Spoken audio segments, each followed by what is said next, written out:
What is up, Auburn baseball fans? It is back. The time is here. The Auburn Tigers will kick it off versus the Eastern Kentucky Colonels tonight at home, Plainsman Park. And we have the starting lineup here for you. And I will announce that right away. And we got leading off, playing second base, Javon Hernandez. Batting in the two hole, left field, Mason Mainers. Hitting in the three hole, your catcher, everybody loves, Mr. Ike Irish. Hitting in the four hole, right fielder, Bobby Barrels. Hitting in the five hole, playing first base, Cooper McMurray. Hitting in the sixth hole, playing center field, the brand new man, Chris Stanfield. Hitting seventh, playing shortstop, Cooper Wise. Hitting eighth, DHing Gavin Miller. And hitting ninth, playing third base, Derek Fabian. And on the bump tonight, pitching Chase Alsop. Excited about this one. Excited about this one. Chase Alsop. Boy, Chase. Got a chance to be special this year, folks. I think I think Chase has a chance to really dominate this year and be that guy for Auburn. Somebody that they can lean on in that rotation with Gonzo. So tonight is a chance for him to carry over from last year and really let's see what he can do. Um, let's see what he can do in the big moment and get out to a fast start, work ahead in counts, stay ahead in counts, throw the off speed for strikes. I like his changeup. I think he's got to throw that for a strike. We know the velocity there is there on the fastball. So I want to see the off speed also being thrown for strikes. And I think Chase can really get after it tonight. When I watched him in the fall in Biloxi, I thought he pitched really well. I thought he was just fantastic. He got in an early jam due to an error and he ended up getting out of it and he worked ahead in counts and the velocity on the fastball, he was working it all around the zone, looked really sharp. So hopefully we continue to see that tonight. Let's see here. Was surprised to see Stanfield batting sixth. Thought he was going to be, let's see here.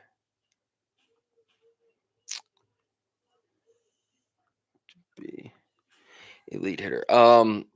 P-Pass, one thing I'll say about Stanfield is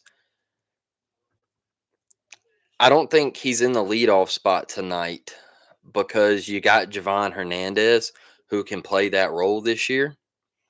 So you can move Stanfield down in the lineup a little bit and he can be like that kind of second leadoff in your lineup if you want to say behind Cooper McMurray. He can be that next leadoff guy to get the bottom half going. So you got Javon at the top this year. It's not a bad thing to hit in the sixth hole. You're going to probably be given a pretty good bit of RBI opportunities, and they probably like the way that Stanfield was swinging it last year, and he has a big opportunity. I like him in the sixth hole. I think he can flourish in that spot and drive in a lot of runs for the Auburn Tigers. And if you do get him on base, he can take bags. He's a hell of a baseball player. I'll give him that. Miss Devon. Can't wait to watch some baseball. War Eagle. Love it, Miss Devon. Glad you're in here again this year. What was that? Tiger VR at P-Pass for real. Guys, Chris hitting in the sixth spot is not a bad thing. It's not. Like he's gonna be okay. He's gonna have a lot of RBI opportunities.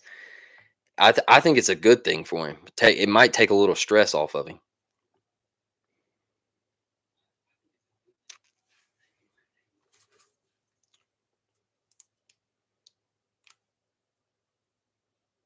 He's a dog in center too. I think he's going to be a lot more comfortable in center field this year than he was in left because he's a natural center fielder. He can roam it out there, and I think it was a good thing that he got to play left last year because we obviously had Kaysen, but I like him in center for sure. And there's Chase also with first pitch strike. That's what I'm talking about. That is exactly what I'm talking about. Chat with what I saw in Biloxi in the fall is Chase was working ahead, staying ahead. Fastballs there, obviously. We're off to a great start. Chase again, bang, another fastball, 95. Velocity's there. Velocity's there.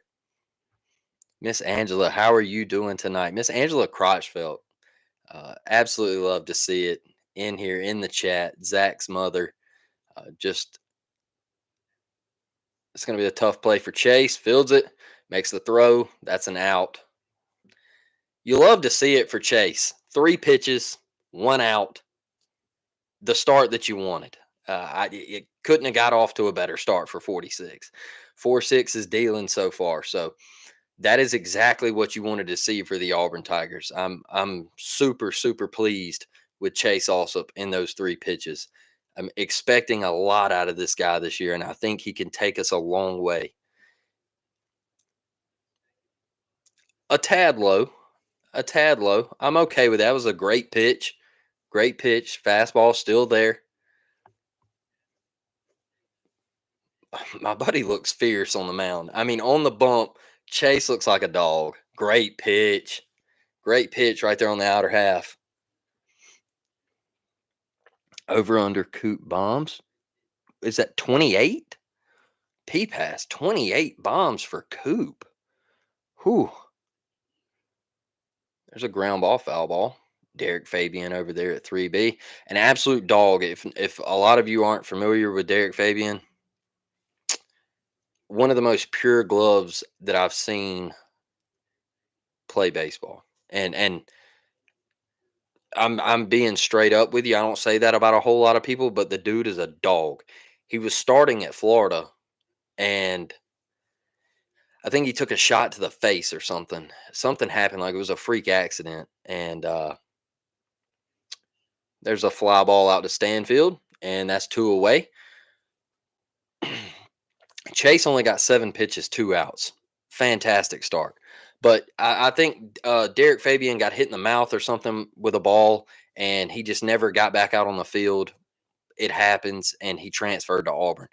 That was one of the biggest gets that we could probably have in the transfer portal. I mean, after losing Bryson Ware, I mean, huge get, huge get. Um, let's see here. Let's see here in the chat. Let's go. Excellent. Awesome. I don't feel this glove this year. I agree. I agree. I think Chase Allsup's going to find it, and you're seeing it right now. Oh, there it is. Did he go? I guess he did not. He did not. So, great pitch. Great pitch. Just got the bottom part right underneath the zone. Not mad about it. That's a great miss. Little up and away. At 96, kind of seen him flail open a little bit there. I do, War Eagle, I do think Chase is going to find it. I think he's going to be great this year. And if he is great and you can really get Gonzo to stay healthy, look, Chase, 94, just blowing it by him. If you can find that third guy, and if it's Herbie, I don't know.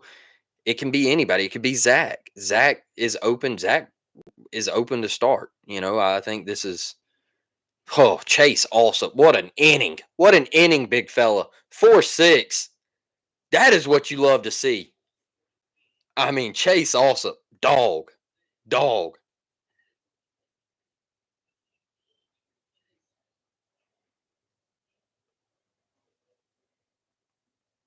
Let me tweet this out real quick.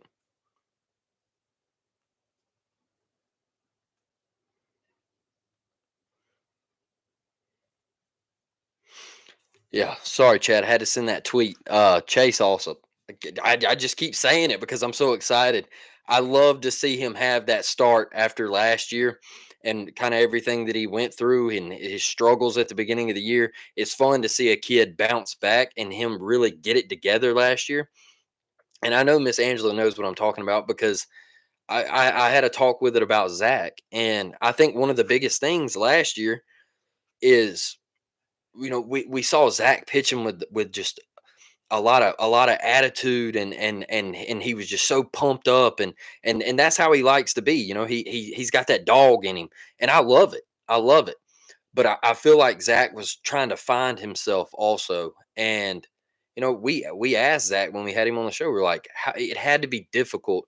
You being a true freshman, you're 16 hours away from home because he's a Jersey kid, and you're from Jersey, and you're all around these Southern kids, and it's just got to be tough for you to go out there. And he was like, yeah. He was straight up. He was like, yeah, it was. And he was like, I had to find myself. And so we asked him, was it better for you to move to the bullpen? Like, you move to the bullpen, and maybe that just takes some stress off of you, and it makes you feel a little relieved. And he was like, absolutely. And he was like, I want to start, but it helped me. And he was like, it helped my game in the long run. And now he's adapted to it. And I mean, folks, when you get Zach out of the bullpen and you get 96, 97 from the left side, and then him snap a slide piece off at you, or a change up, I mean, have fun. When you get 97 from the left side, uh, have fun. So uh, I love to see kids just really get it together, and have that bounce back moment. And we know what Chase went through last year. And it's a lot of Auburn baseball fans were like, oh, Chase, they were on his neck. I was on his neck, and I love the dude, and I'm just like, man, Chase also, like, he's got to get it together if Auburn wants to do it. And he's slowly starting to get it together, and it's magical to see. Javon Hernandez, fly ball out to left center. Looks like he's tracking it down, and the center fielder makes the catch. I'm gonna be honest with you. I like that. I like that. Javon Hernandez being aggressive first pitch. I'm not mad at it. Get up there and hack. I want to see Auburn hit the baseball. I know, Miss Angela. I know it had to be, and I know it was weighing on Zach, and I can only imagine. Um, it would be tough for me. I know that. Here's Mason Mainers in the two hole. Takes first pitch strike.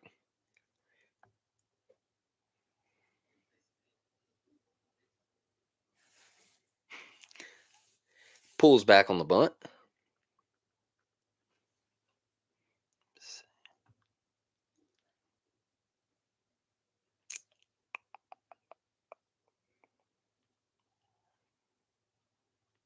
And there's a base hit to right center. Mason Maynard sits back on the. But look at the student section. Love to see that. Love to see the student section out there. That is sick. The brand new addition to Plainsman Park.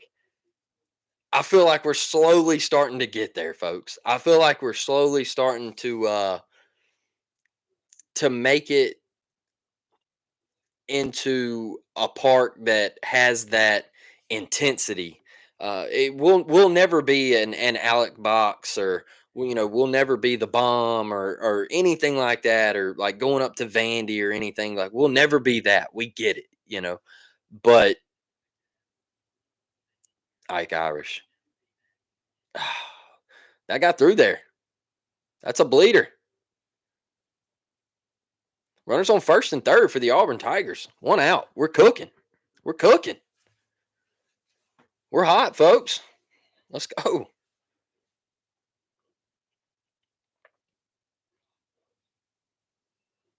Oh man, the spin on that baseball, the little Q-tip shot got him. He took the drop step and it ate him up.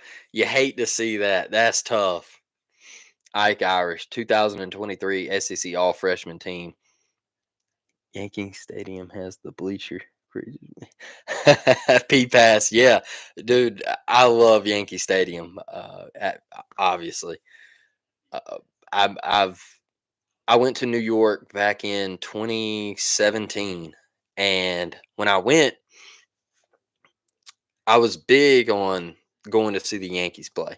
I did everything else. I did the 9/11, World Trade Center. Went to the top of the new building, which is amazing, by the way. If you haven't done that, you need to do it.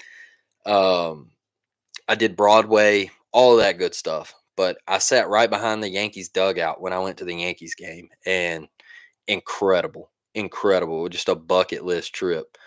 And that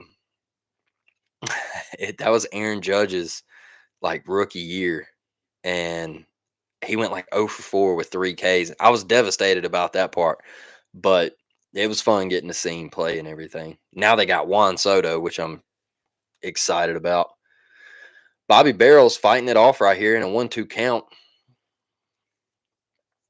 Can't strike out here. Can't strike out here. Miss Devon, what did you say? Said our uniforms are ugly. No taste, but Miss Devon, get after him. No, that ball's high. Good. See it up, Bobby. See it up. Uh, I do not understand the hate on the all blue, the all navy uniforms. I don't understand the hate. I really don't.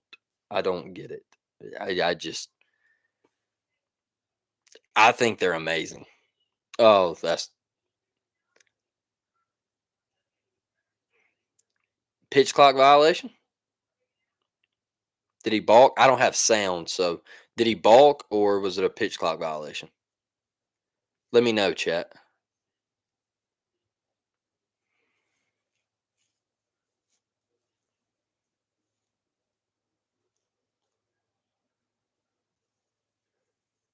Balk. Yep. Thank you, Miss Angela. Thank you.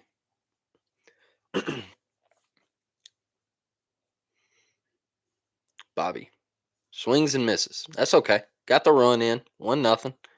Got 2 outs with a runner in scoring position. Cooper McMurray up. Got lefty on lefty action right here. Coop's going to be patient.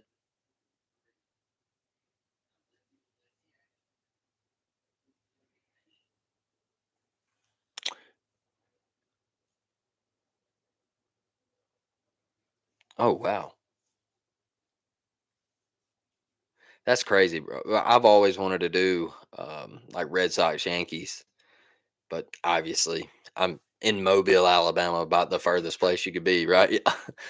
But I've always wanted to get up there and just do like a weekend of it. I want to go to Fenway, but obviously I would rather go to Yankee Stadium and experience. I just love New York sports. I think it's the greatest place in the world. I just have so much fun watching New York teams play. Cooper McMurray, extra patient at the plate in a 3-0 count. Um, Coop, that is one part of his game that is extremely, extremely mature. Is his patience and eye at the plate. Dude is next level, and he gets it. And then bang, there's a 4 pitch walk. That's what Cooper McMurray brings to the plate. He can also hit gap to gap, and he can also hit bombs. So now you got runners at first and second with 2 outs.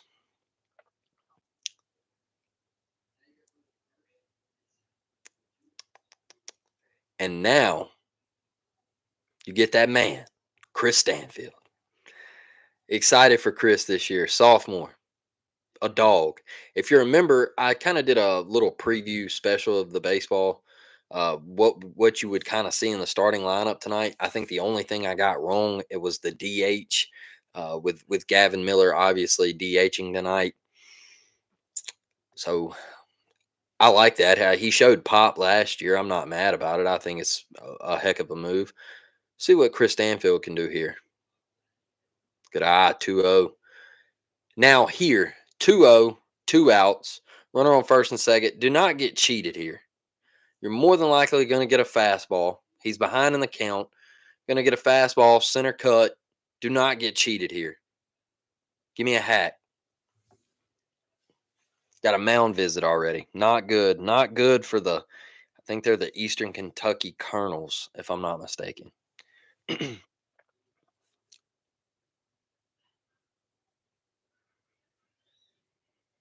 What is this? Excuse me, Chad. I just got a DM.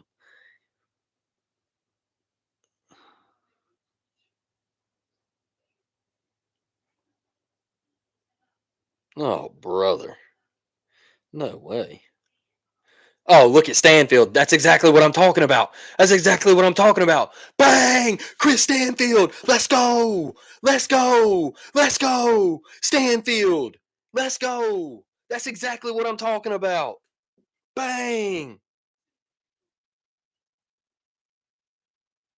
Let's go.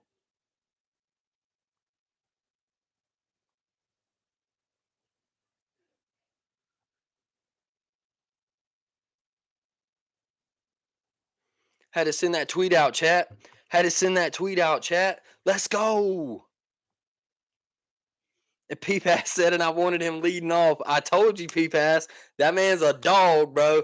Hitting that six hole would give him more opportunities for RBIs and things. So you with Javon Hernandez coming in, look at Cooper. What a bunt! What a bunt! Uh, yeah, Javon coming in, transferring in, that gives you your leadoff guy, and him in the sixth hole gives you more opportunities with runners on base. So that's big, man. What a swing.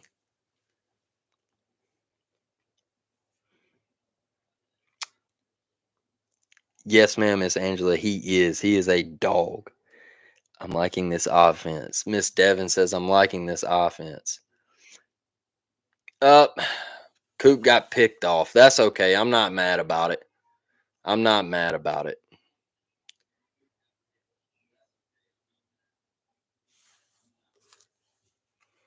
It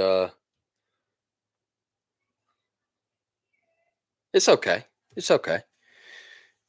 I guess he got mixed up. Maybe missed a sign, something. Not sure. But it's all right. We're up 4-0. We're good.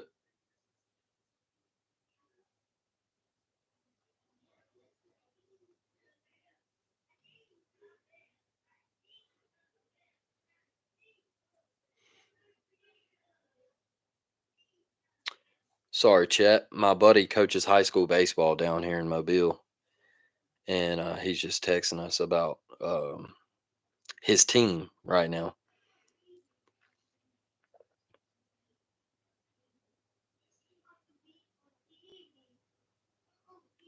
Can't throw strikes. That's tough. Hate to see that in a text. Hate to see that in a text. My buddy DG. Good luck to DG. He actually coaches at my former high school, and back in the 2007s to 2000 and I graduated in '09 to I'd say about the 2013 mark. We were a baseball school, and then they kind of started turning all their attention to basketball and football. And now baseball is like just kind of slid off the grid at Cottage Hill, and he's trying to slowly get that back. So, but man, Auburn up 4-0. How about it? 4-0. Chris Stanfield.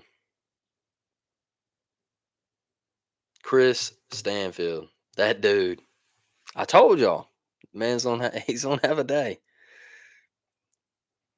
And a ball driven out of the right center gap. That'll get down for Eastern Kentucky. And that's a leadoff double, folks. That's okay. I'm not mad about that. Chase put one in the zone, and he hit it. There's nothing you can do about that. I would rather my guy throw strikes than us walk guys. So I like the crowd at Plainsman too. That's what I've been talking about. Dustin and I get on here and we talk about just people showing up. Just show up. And even if you don't like baseball, go hang out and have a good time, make some noise. I think it's I think it's good for the guys to see people show up. Because I remember going to Auburn games 10 years ago and you could sit anywhere you wanted to in the park. There was nobody there. So, we've come a long way. We have come a long way.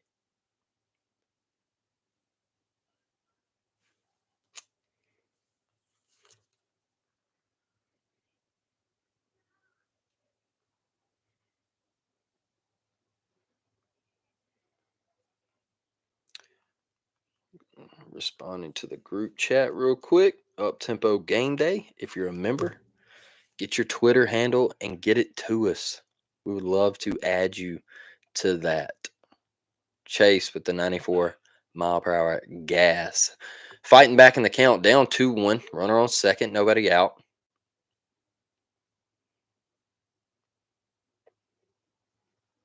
Oh boy. And that ball is gone. 4-2. He left that one up in the zone. Miss Angela, I don't think so. I don't think Dustin is.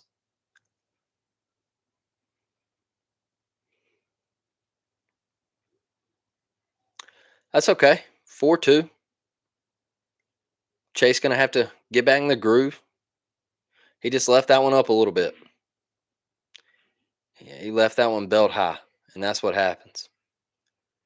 Just got to clock back in right here.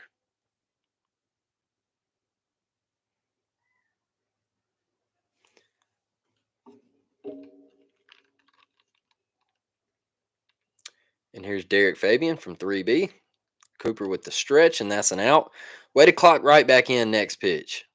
That's big time. Clock back in, throw a strike, get a ground ball, bang.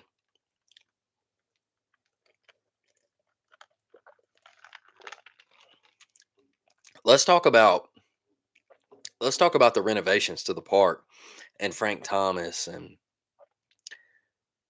I think it's so big that Auburn, I mentioned it last year, that Auburn chose to make this move and bring the seats down and put the people at field level. I think that's huge. It creates a ballpark atmosphere. The fans aren't up above the field and everything. And you're right there behind home plate. You're not looking down or anything like that. And then you plan to do everything down the first baseline. You plan to put the seats on the monster, and it's growing. It's growing, and I think it's going to help in recruiting. I think it's going to help bring more fans to the park. I'm just, I've always said that Auburn needed more of a fire for baseball because we're good. We're good at baseball. We just don't buy into baseball like the other schools do. Like LSU buys into everything. Like if LSU is good at something, they're buying in 100%. Gymnastics, basketball, baseball, football, they're bought in. Auburn, just we're getting there. We're getting there slowly, but we're starting to get there. And I think part of that is the change that was made at athletic director. I think John Cohen was 100% the right move. So we're getting there. It's slowly but surely, but we're starting to buy in, and making these improvements at the park have helped tremendously. Oh boy, that's another bomb. Oh boy. Mm.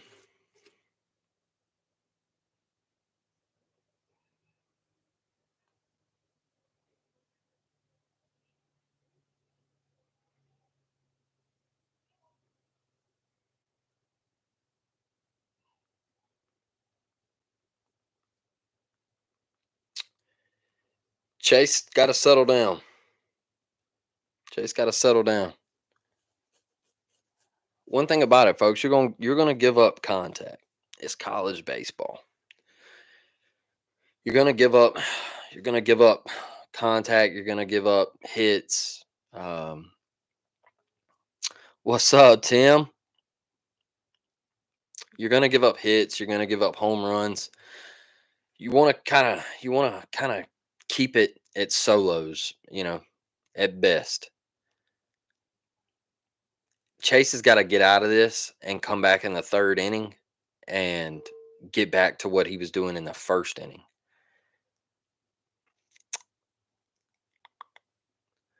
1-1 count, he misses.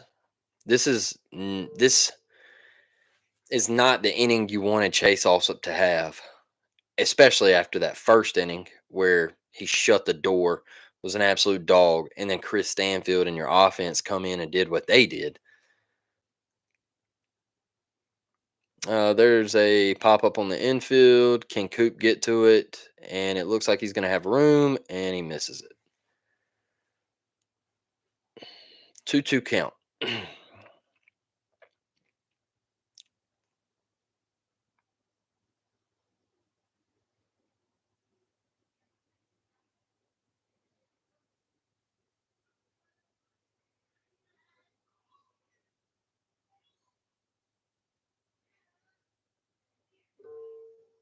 Tough play. Wind moving a little bit. Lights, looking up in the lights. Ooh, that one got away from Chase. Oh, man. Don't walk this guy. Don't walk this guy. That'll come back to bite you. Can't have a walk right here.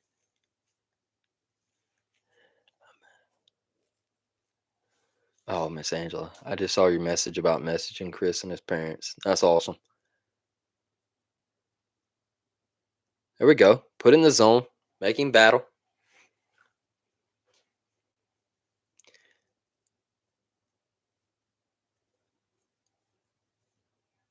Need Chase to get this guy.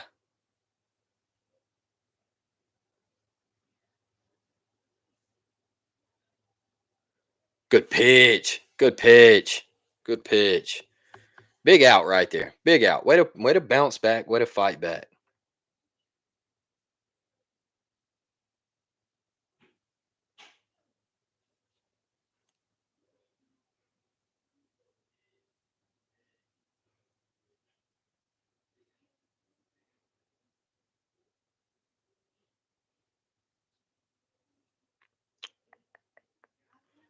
Let's see here. Swing and a miss.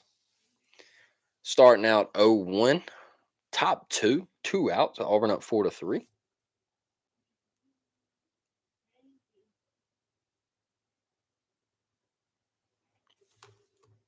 Oh, put it down and away, Chase.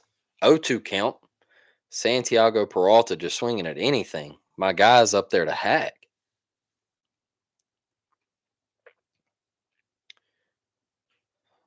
Puts it in play. Derek Fabian at 3B.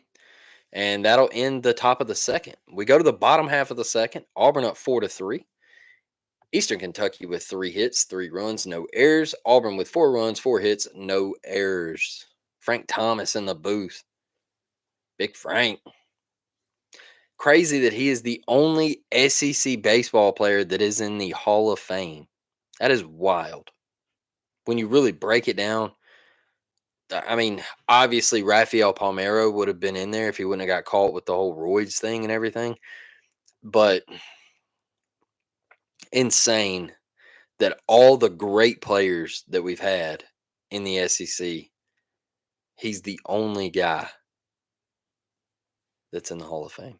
Wild. He's back in the zone. Yes, ma'am, Miss Angela. He is back in there, and we're good. Chase, look, you're going to have innings like that. It's just gonna happen. It's baseball, and if you panic, you lose focus, you lose your composure. You don't want to start melting down on teammates and things like that. It's gonna happen. You're gonna give up contact. We just got to score. We just got to score. What's up, Brad? What's up, Brad? Hey, missed a bomb by Chris Stanfield, brother. Uh, Stanfield is the man in the sixth hole tonight. Um, just absolutely turned on the ball, left center bomb. But Chase could have needed that to say, hey, maybe I thought I was in the zone. Maybe I thought I was, you know, that first inning. Maybe I thought I was just that dominant, and come to find out I'm not. So I got to get it together. I got to figure something else out because what I thought was working isn't working. It happens. You got to go back to the drawing board.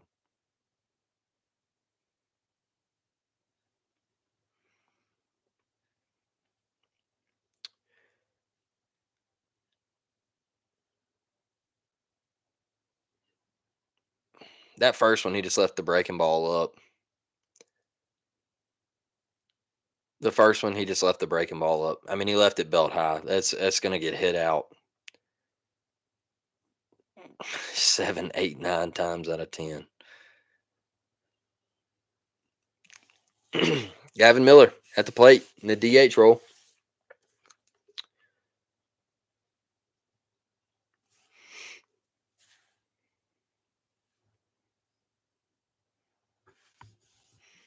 Got a 1-1 count. Fouls that ball away.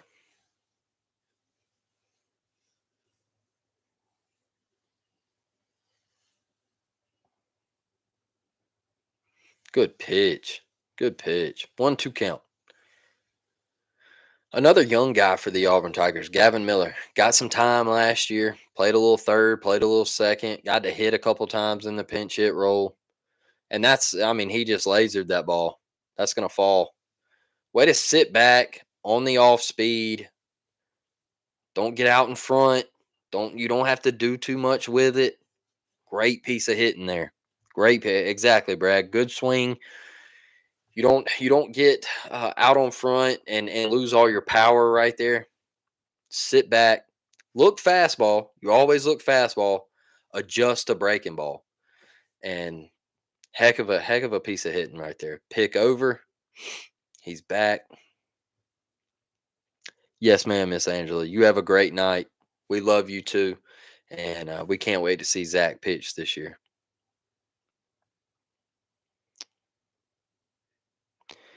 Miss Devon says another leadoff base hit. Yes, ma'am. Yes, ma'am. Gavin advances to second. Another balk.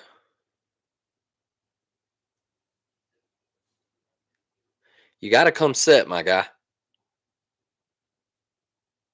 Derek swung out of his shoes right there.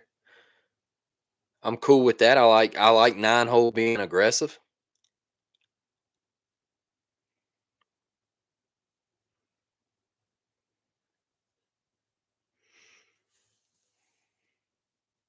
Good eye.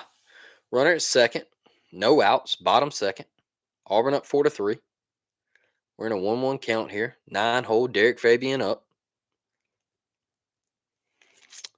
Richard Reeves, War Eagle, brother. How are you? Mm. Swing and a miss. 1-2 count. I want to see Derek. I want to see Derek right here. I want to see Derek battle. I want to see him put something maybe to the right side to move that runner over. Think middle away right here. Good. See it off the plate. Good. Great eye. You want to think middle away just so if you can get that ball to the right side, you're going to advance the runner to third with less than 2 outs. So you want to think up the box away right here. Get you something you can drive out that way. And he sat on the breaking ball and watched it for a K. So you got one away, runner at second. Should be getting back up to Javon Hernandez at the top.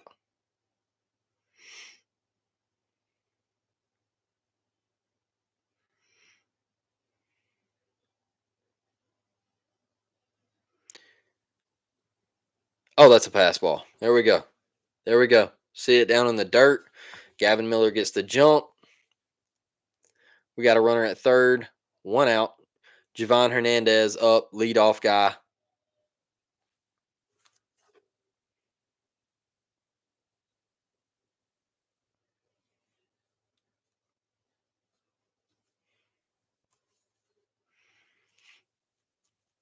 This pitcher for Eastern Kentucky is like a little spaz. He's just all over the place. That's borderline to me. I mean, he's been giving it all night. I guess it's a strike tonight. That's a little high on Javon in my opinion. Yeah, yes, he did. 1-2. You got to put the ball in play here. You got to put the ball in play.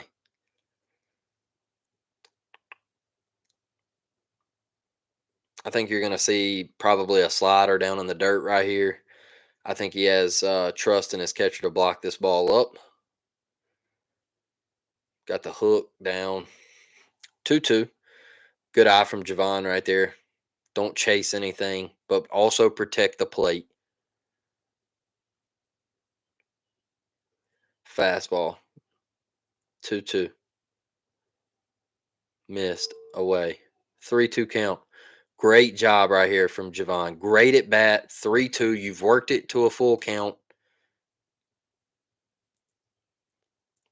See what he can do right here. It's base hit or ball four. Base hit or ball four. You're getting a fastball. Fouled it off his leg. That's okay. Way to battle. Way to battle. 3-2. 9 times out of 10, you're getting a fastball unless he just can't throw it for a strike because they don't want to walk you. This in hitting, you got to work the count. And when we talk about working the count, you got to know what you're getting in every count. You got to know the pitches like that. Bang, he just throws a breaking ball, walks him. All right.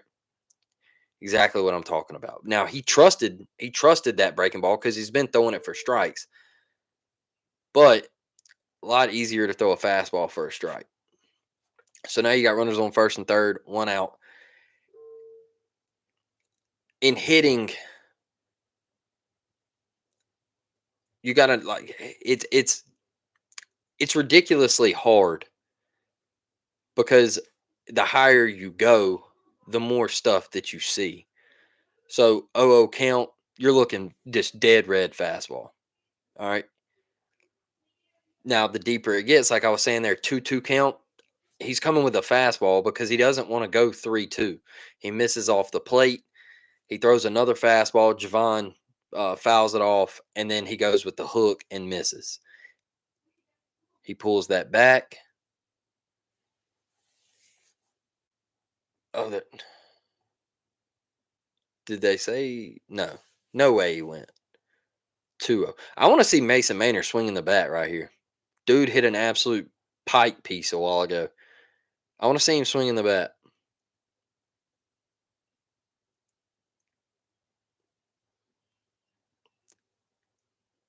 2-0, you're getting a fastball.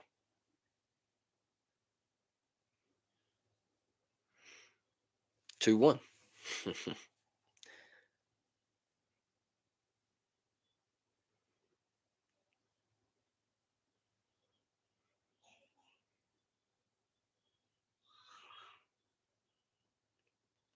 And here's the pitch, and he fouls it away. 2-2 count.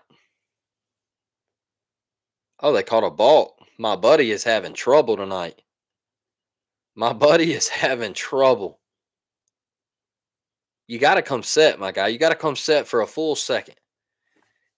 And and so watch his right leg, okay? So when he comes set and he takes his right leg and he moves it again, that's a ball. So once you become fully set and then you can't move that right leg again.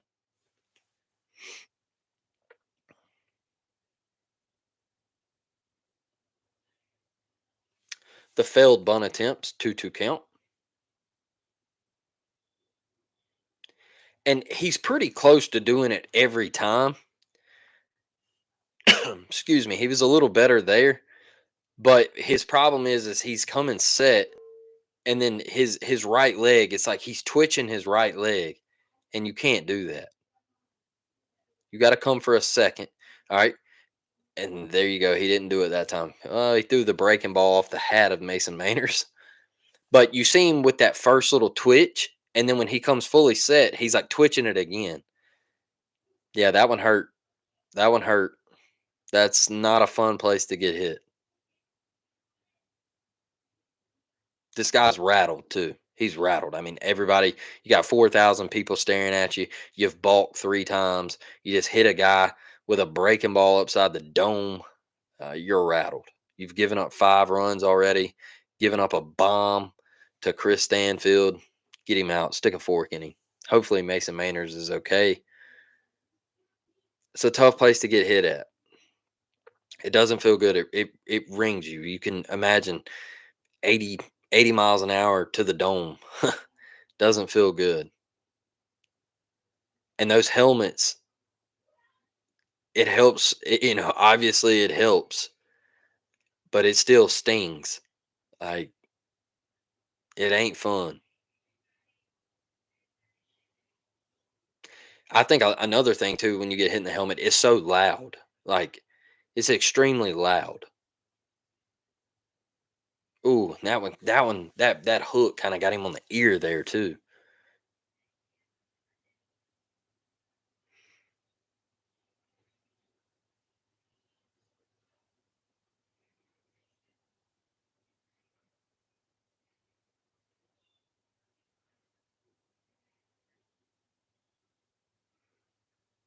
Chat, what are they talking about here?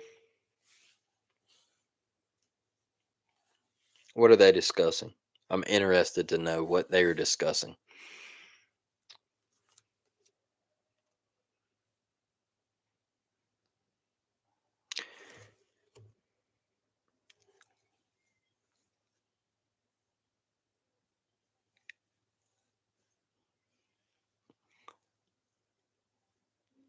To see if it was intentional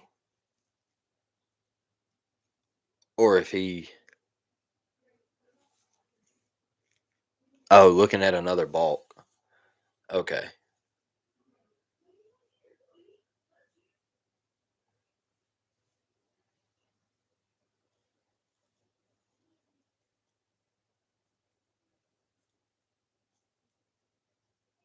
Well, Mason just got pulled out of the game.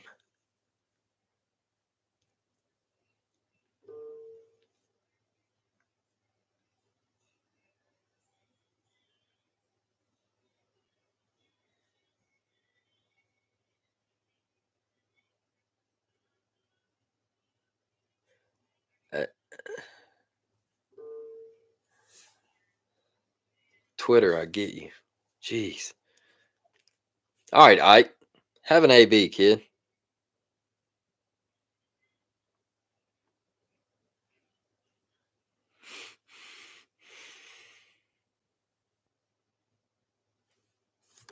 Have an AB. Great eye. This guy's done. This guy's done on the mound, chat. He's done. If Ike connects right here and drives something, you could see a pitch and change quick. Oh, watch out, Ike. Did he balk again?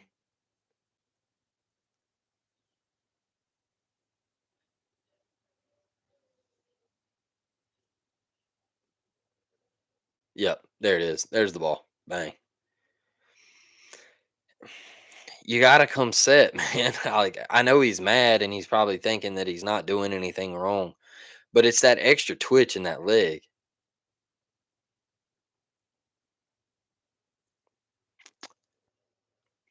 Yep, I knew it, Devin. I knew he was done. He. You can't balk 4 times in a game and then just everything downhill. You're starting to lose command of your pitches, and you can't throw the breaking ball for a strike like you were in the first inning. Uh, your fastball, you couldn't locate your fastball in the second inning. Get out of there, kid. Hate to see it for him. Wish him well, right? Wish him well, but against somebody else.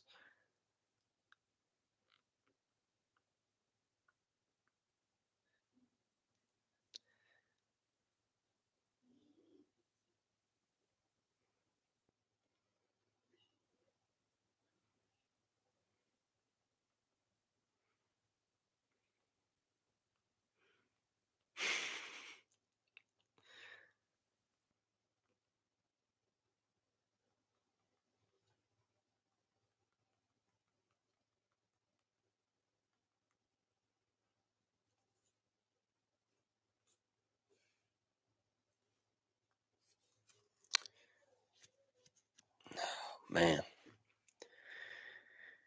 these commercials have gotten extremely bad. Bad. Terrible. Awful. Horrible. Unwatchable. Just can't do it. And now they've wanted to slow things down in sports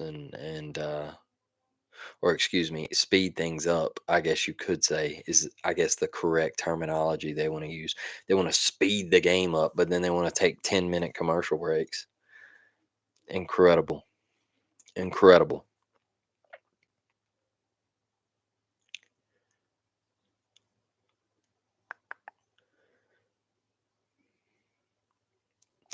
The Auburn Tigers up 5-3, bottom of the second. Runners on second and third, one out, 1-0 count to Ike Irish. Guy looked over at Butch. He says, "Hey, we need some baseballs, brother.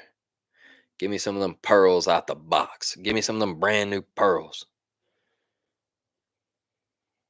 That's a fact, Devin. It's all about money, period. Ike fouls one back to the backstop. 1-1 count. It is all about TV time, commercials, how many ads they can run, period. That's it. That's all it's about. That's why CBS takes 25 commercial breaks in the first quarter of the Super Bowl. It's insane. Ike sees it away, 2-1 count.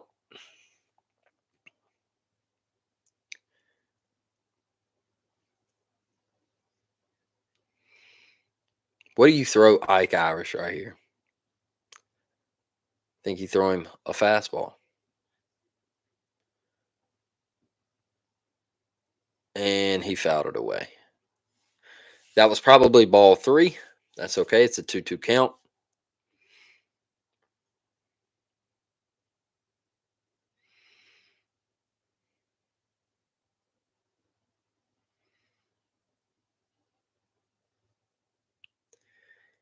Two. And here's the pitch. Ike dribbles it back up the middle for a knock. That's going to score two. And the Auburn Tigers are up 7-3.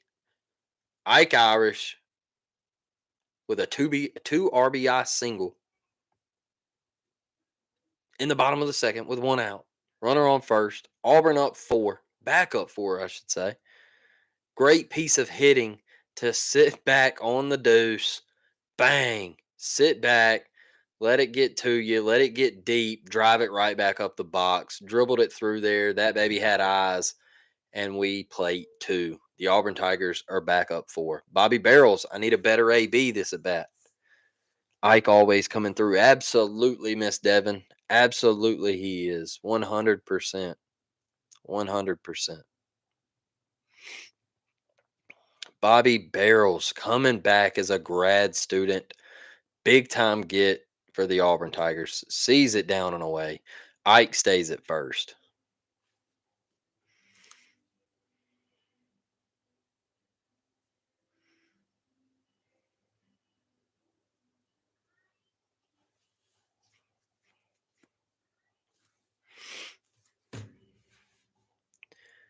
And it's a 3-0 count. Bobby Barrels sees it away. I think this one could get pretty ugly. I think if Chase also comes back, settles down, throws strikes, I think Auburn could end this game in 7 innings.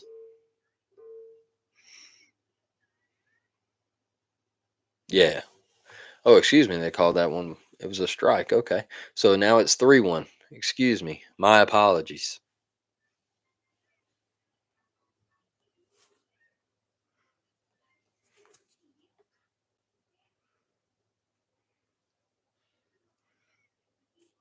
And that's a walk for Bobby Barrels. Fastball off the plate, outside. Got runners on first and second. Gonna have Cooper McMurray. Coop drew a walk his first at bat. Got Ike Irish bouncing around out there at 2B. Cooper McMurray, runners on first and second, one out. And here's the pitch. Cooper sees the fastball right down the pipe. 0-1 count.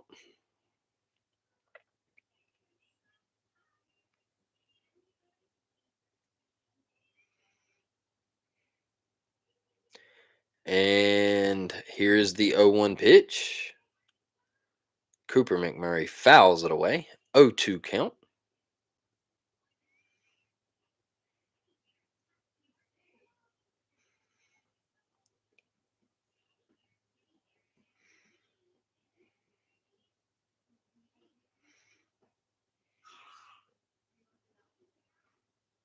Man, my college coach, y'all, we would get down 0-2 and he'd say, "Why are you mad? It's 0-3, not 0-2. Like you only get mad when you go 0-3." There you go. There's a ball away. Ike sees it in the dirt. Great read there from Ike. He gets back. He broke it first, but realized he was not going to make that. No reason to make an out right there at third. So he breaks back to second. Great job for Bobby Pierce right there to read Ike, see him get back, so he gets back to 1B. But my college coach used to get pissed about that. And Coop pops it up behind the plate. Is there a play? There is not. Man, those seats look good behind the plate. Whew, they look good. Miss Devon, if we were up 10 after the seventh, it is game. It is game. They implemented that rule last year to save arms in college baseball. So 10 after 7.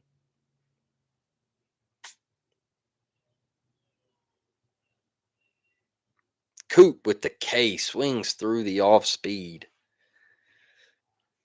Got two away now.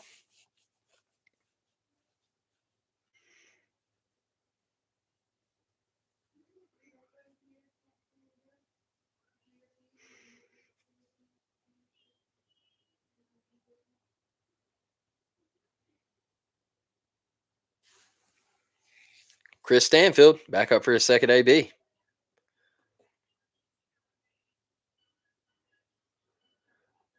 Good take. Good take. See it down and away. Really impressed with Stanfield, man. What a heck of a baseball player. What a heck of a baseball player. It was a good pitch, Brad. That's going to be tough. Oh, right to the bag.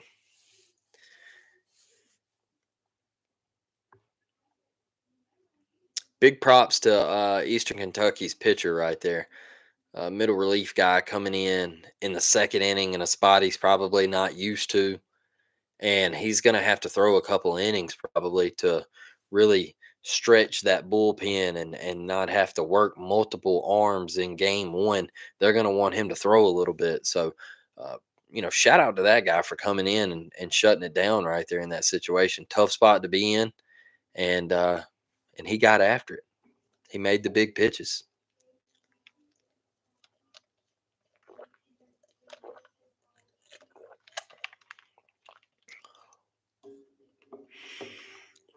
Guys, we're on a commercial break, and obviously, most of us are from Alabama. I'm from Mobile, so we just got done with Mardi Gras. I had never had the blueberry moon pie, and I finally had one today. And when I tell you that is the greatest thing I have ever had, incredible, incredible, y'all. I'm not playing.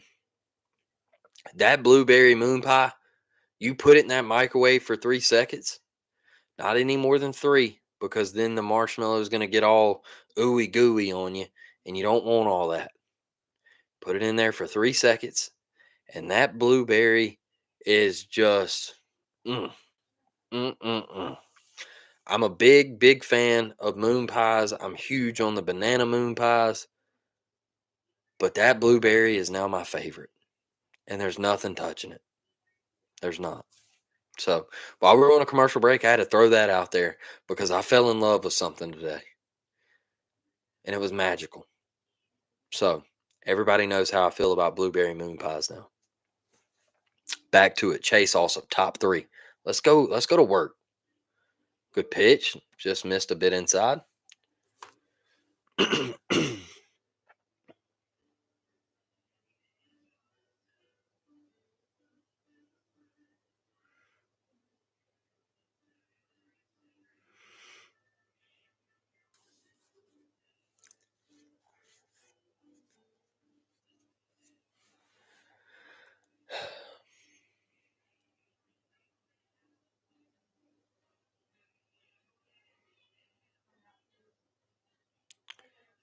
And here's the pitch. Good pitch. Way to get over. Foul ball. We're in a 1-2 count.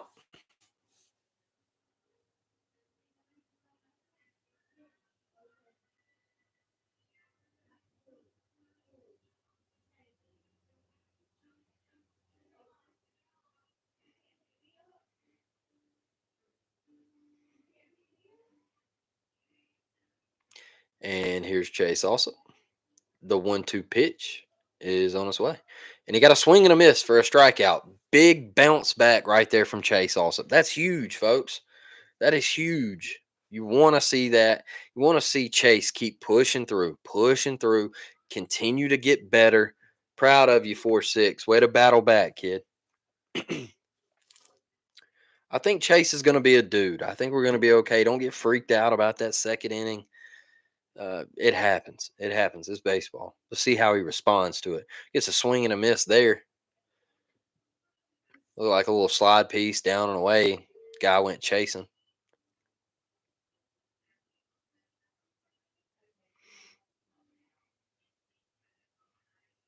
Fastball away.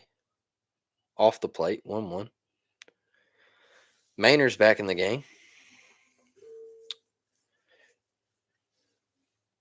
Love to see that.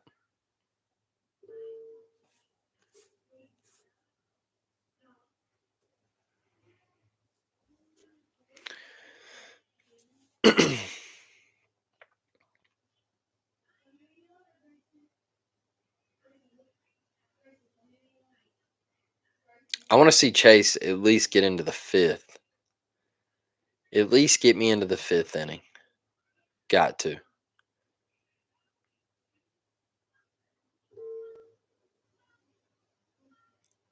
Here's the pitch. That ball is hit well out to left, and Mainers comes in and makes the grab. Thought that ball was hit a little bit harder off the bat. Jungle Village is starting to pop. Just saw on Instagram. Brad, what Bruce has created, and like the baseball now with the student section and the Pearlville with basketball and um just the students at Auburn right now and the atmosphere on campus is second to none. I think what you're what you're getting from Auburn athletics right now is special. You just need football to pick it up. You need football to get back to what it used to be, what it what it was a short time ago, just 10 years ago. Um, I mean, you look right here we're playing Eastern Kentucky tonight in baseball, and the student section was packed. It's the students want to be great in football as well, and they still show out, they still show up, and you got to get your football team good. And I think Hugh's doing that, but it's going to take time. But look at the students out there. I mean, that's awesome that they built that for the students. I think they need to continue on that project and make it an even bigger thing for the students because I believe they'll come, especially in SEC play. All right, Chase. Not a bad miss. I think he's pitched really well this inning. That one just got away from him right there, but it's a 2-2 count, 2 outs, top third.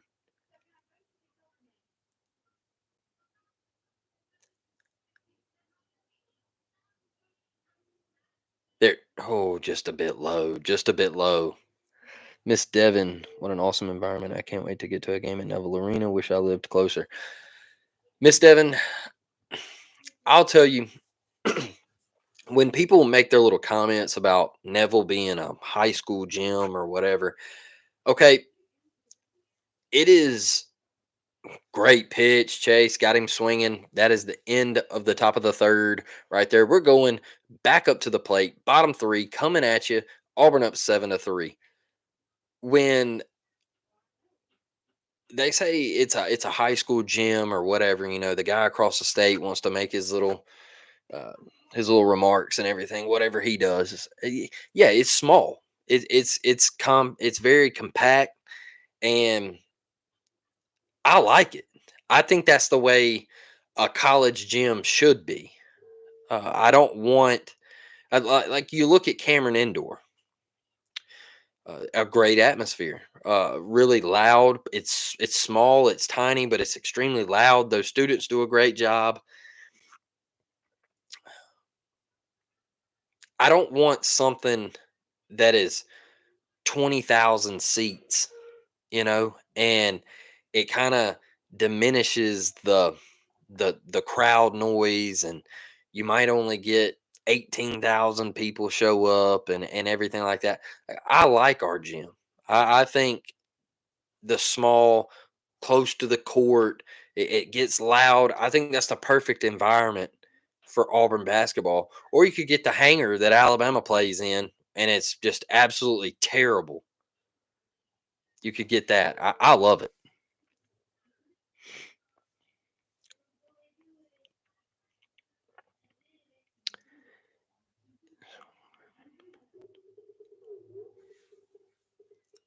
Oh, that's my dad. I'll have to call him in a minute.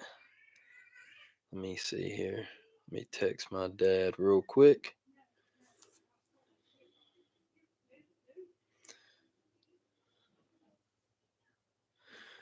I'm sure he wants to talk about Auburn baseball. My dad, he's probably watching the game right now, and he's got something to say, or whatever. Um, but yeah, Brad, I agree. It's loud. It's a great place. It's super nice. And Devin, when we do get compared to Cameron Indoor, yeah, it's crazy. But Bruce Pearl has created that, and Butch Thompson has created something in baseball, and I think Hugh Freeze is on the way to creating that in football. We got to be patient. We got to be. I know it sucks to say that. Like a lot of Auburn fans, including myself, we want to get there and want to get there quick, but it's gonna take time. It really is. Chase, Chase, Chase, awesome. Yeah, War Eagle. He responded. That's what you wanted to see in that third inning. He responded, and that's the growth of Chase. Also, Cooper Weiss, ground ball, great play by the third baseman, makes the throw for the first out.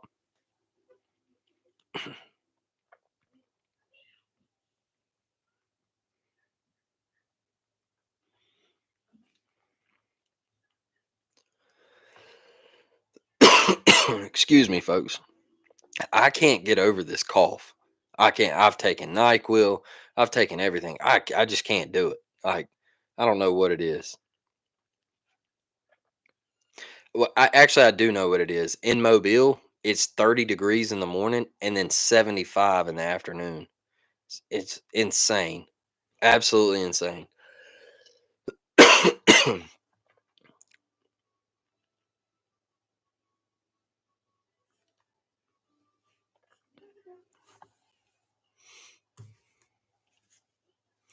Good eye right there from Gavin. Yeah, that's Gavin Miller. Yeah.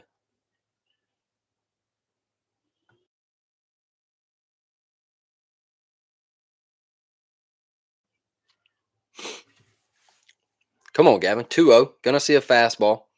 Oh, wow. He did not throw the fastball. Little, little change piece.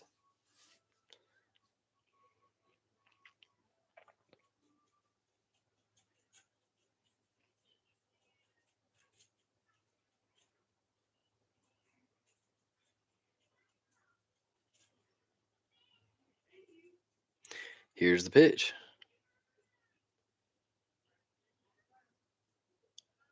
You didn't get no K, boy. That's only yeah. I was about to say that's only two strikes. You making your victory lap around the mound. Clock in, cuz you ain't even paying attention to the count in the game. Come on now.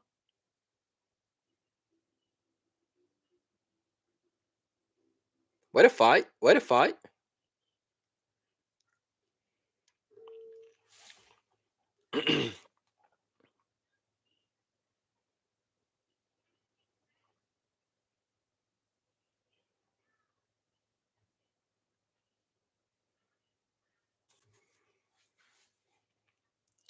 And here's the 2-2. Gavin Miller sees it up. 3-2. Great at bat. Great at bat. You get to the plate, you fall behind early, um, and you make it a 3-2 count.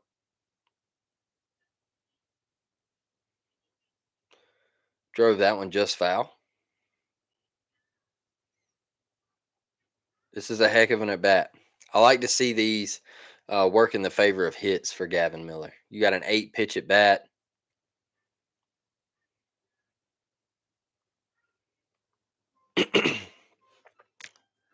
Last year I was at opening day and it was like 20 degrees. Okay. Okay, Gavin Miller. At the track, about 2, 3 feet off the track. Tough. He gave it a ride. Great at bat. Great at bat. I think anytime, excuse me, anytime a guy battles like that and puts a charge into a baseball like that, I'll take that all day.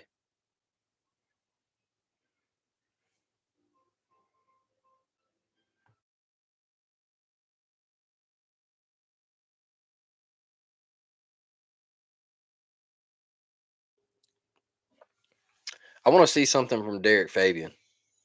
Good take. Good take. Guys, if you can hear my nephew in the background, he is getting after it. Uh, come to spend the weekend with us and everything, but he is getting after it. Derek Fabian fouls that ball off. 1-1 count.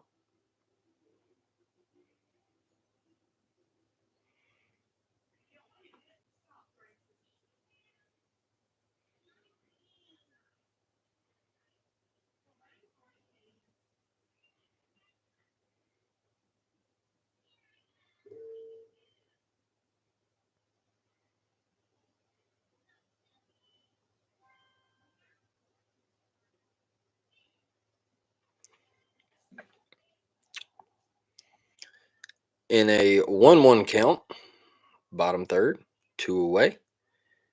Here's the pitch. Watched it. 1-2.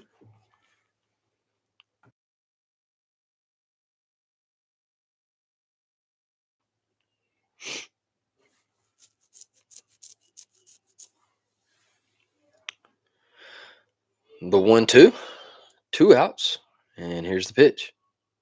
Puts the ball in play. Third baseman cuts it off, makes the throw, and that is the end of the third inning. Going to the top of the fourth, the Auburn Tigers are up 7-3. 7 runs, 6 hits, no errors for Auburn. Eastern Kentucky, 3 runs, 3 hits, no errors. We are headed to the top of the fourth.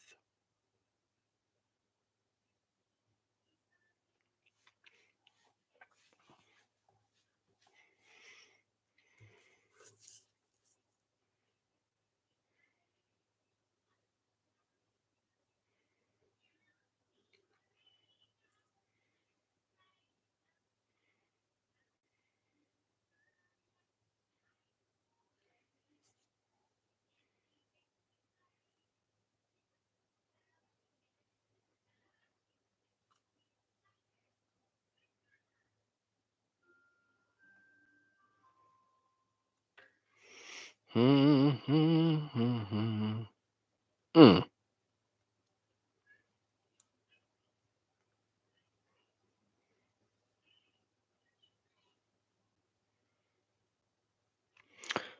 Well, that's tough.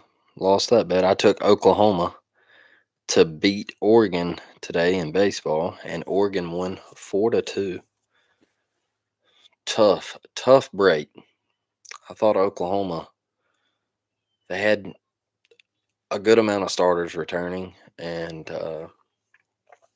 I know their pitching was questionable, but I thought they would have the sticks to put up more than 2 runs. I do know Oregon's pitching is really, really, really solid. I like how that student section's mapped out there. That's pretty sick.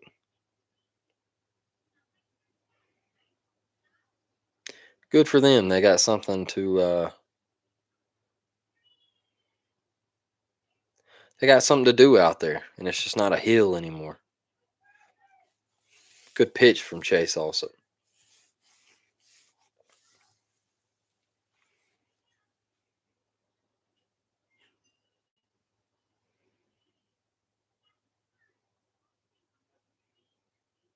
Yes, sir. Again, great pitch.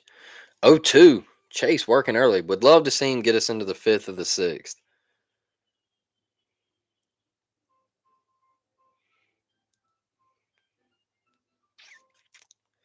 And here's the 0-2 pitch. Yes, sir. Ring him up. Ah, bang, baby. Chase also. Good stuff. Good stuff.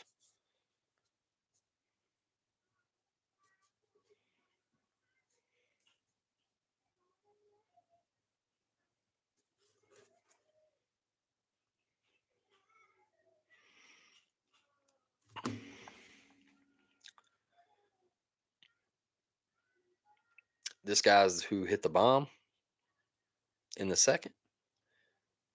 Took that pitch right there for a strike. Ladies and gents, thank you for getting in the chat and interacting. I greatly appreciate it. One thing, that's a ground ball to Javon Hernandez right there. Bang, that's two away. Yes, he does, Brad. Brad says, dude right here hits the ball hard. Yeah, the guy can swing it. He hit that ball hard. It was just right at Javon. I just want to thank each and every one of you for getting in here and interacting. One thing that we always want to do is try to grow Auburn baseball. Try to get the word out and just get on here and talk about it as much as possible. I'm a Auburn baseball fanatic. I love it. And that is a fly ball to center field. That is a quick inning for Chase also. Getting in, getting out. You love to see that right there. That is what Chase needs. Big time stuff right there. Miss Devon says it is always fun to chat with fellow fans during the game. Makes it that much more enjoyable. Love that. Love that. Miss Angela said I came back to visit. Thank you both. Thank you both. We're looking solid. I like what Chase has done. I do. I know he gave up the two home runs. I'm not worried about that. Those two bounce back innings right there is definitely what I wanted to see.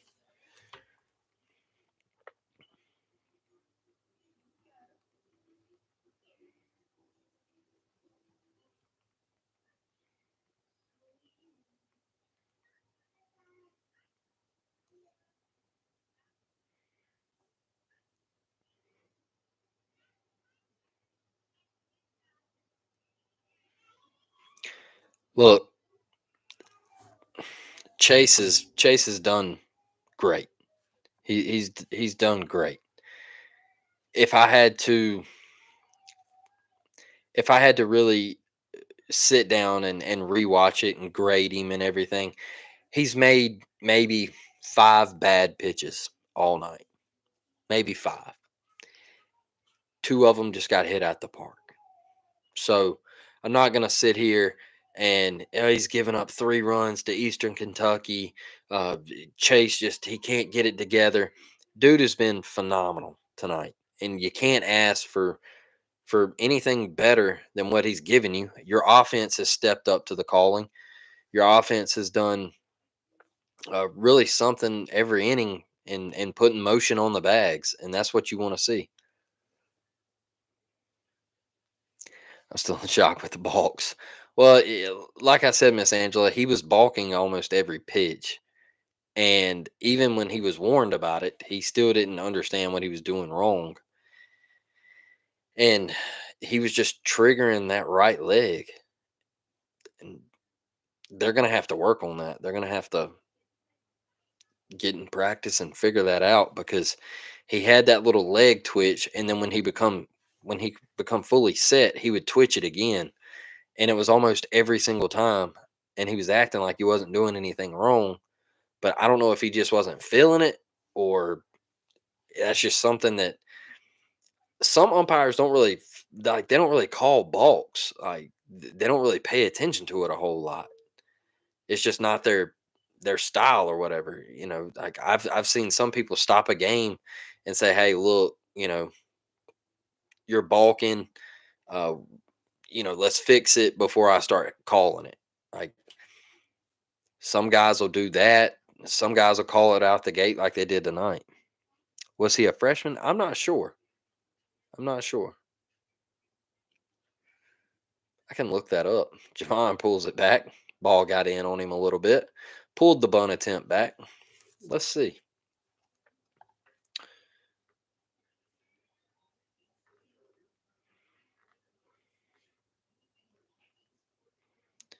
Javon Hernandez pops that ball up to right field.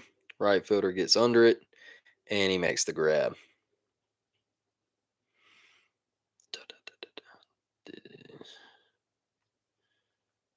Let's see here.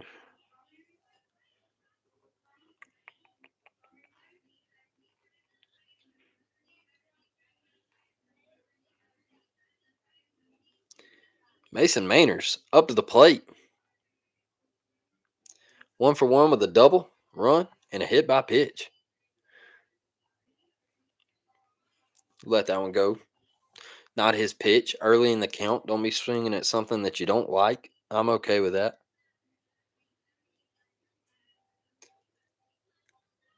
Up in the zone again. Didn't like that. 0-2. Now you got a battle.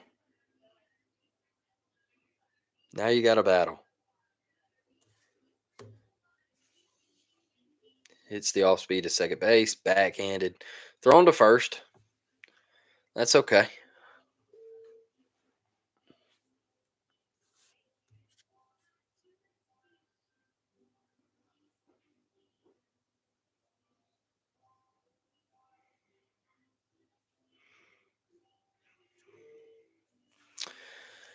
My brother just brought something up to my attention.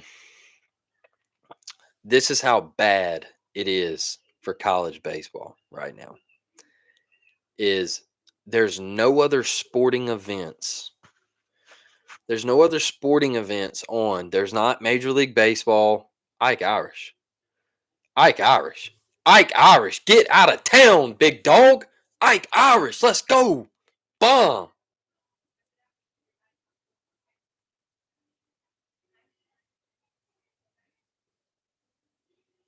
Bang, Ike Irish. All American. Best hitter in college baseball. It's not even close. Dude is a dog. A dog.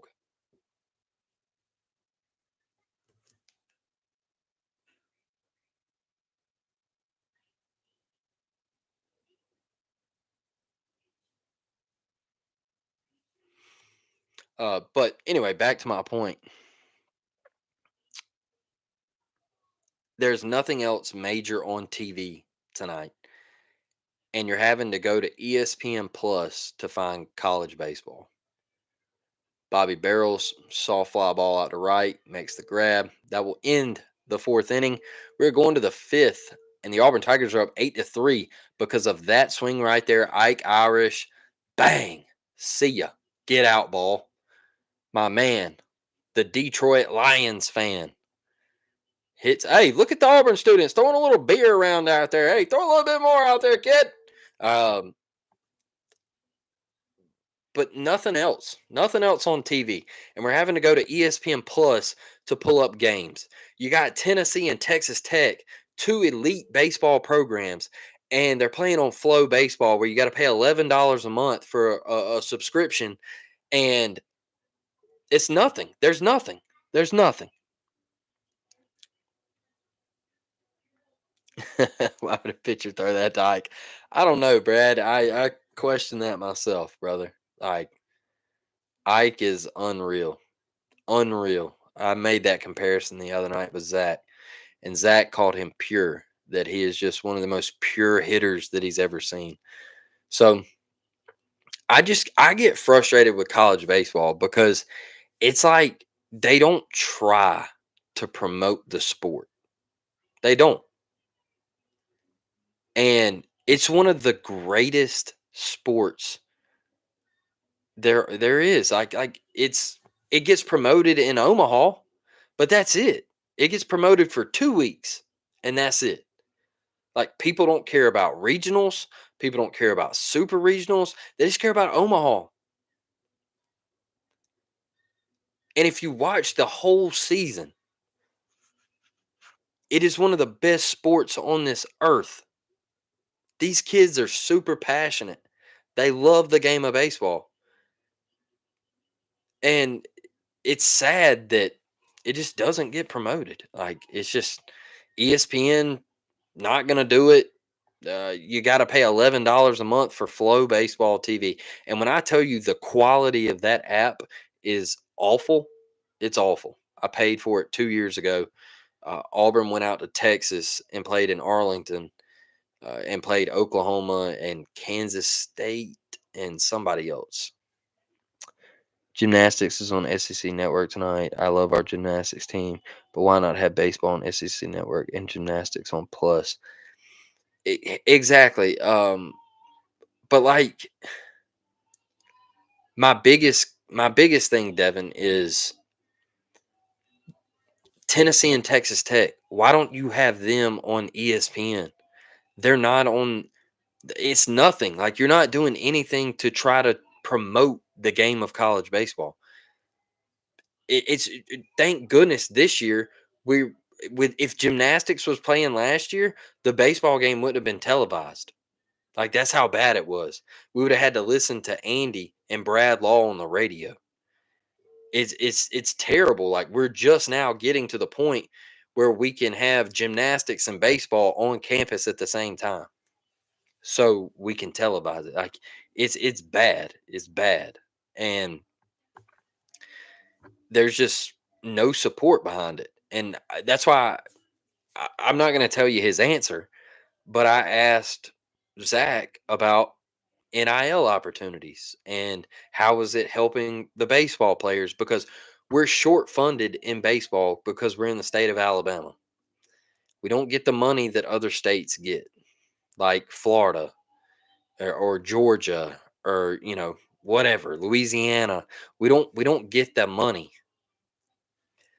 And so I want college baseball to grow and thrive and just keep striving to be better, because I want these kids to get those NIL opportunities. I want these kids to be able to come to Auburn and be on a full scholarship. And great pitch right there from Chase, uh, up and above the letters. Get him to pop that thing up out there to Chris Stanfield for one out. And I feel like we're slowly getting there, but it kind of, like, you see these football players like getting $8 million and stuff like that, like, wild. But we got a baseball player over here who's not on full scholarship. Eh, Tough. It's tough.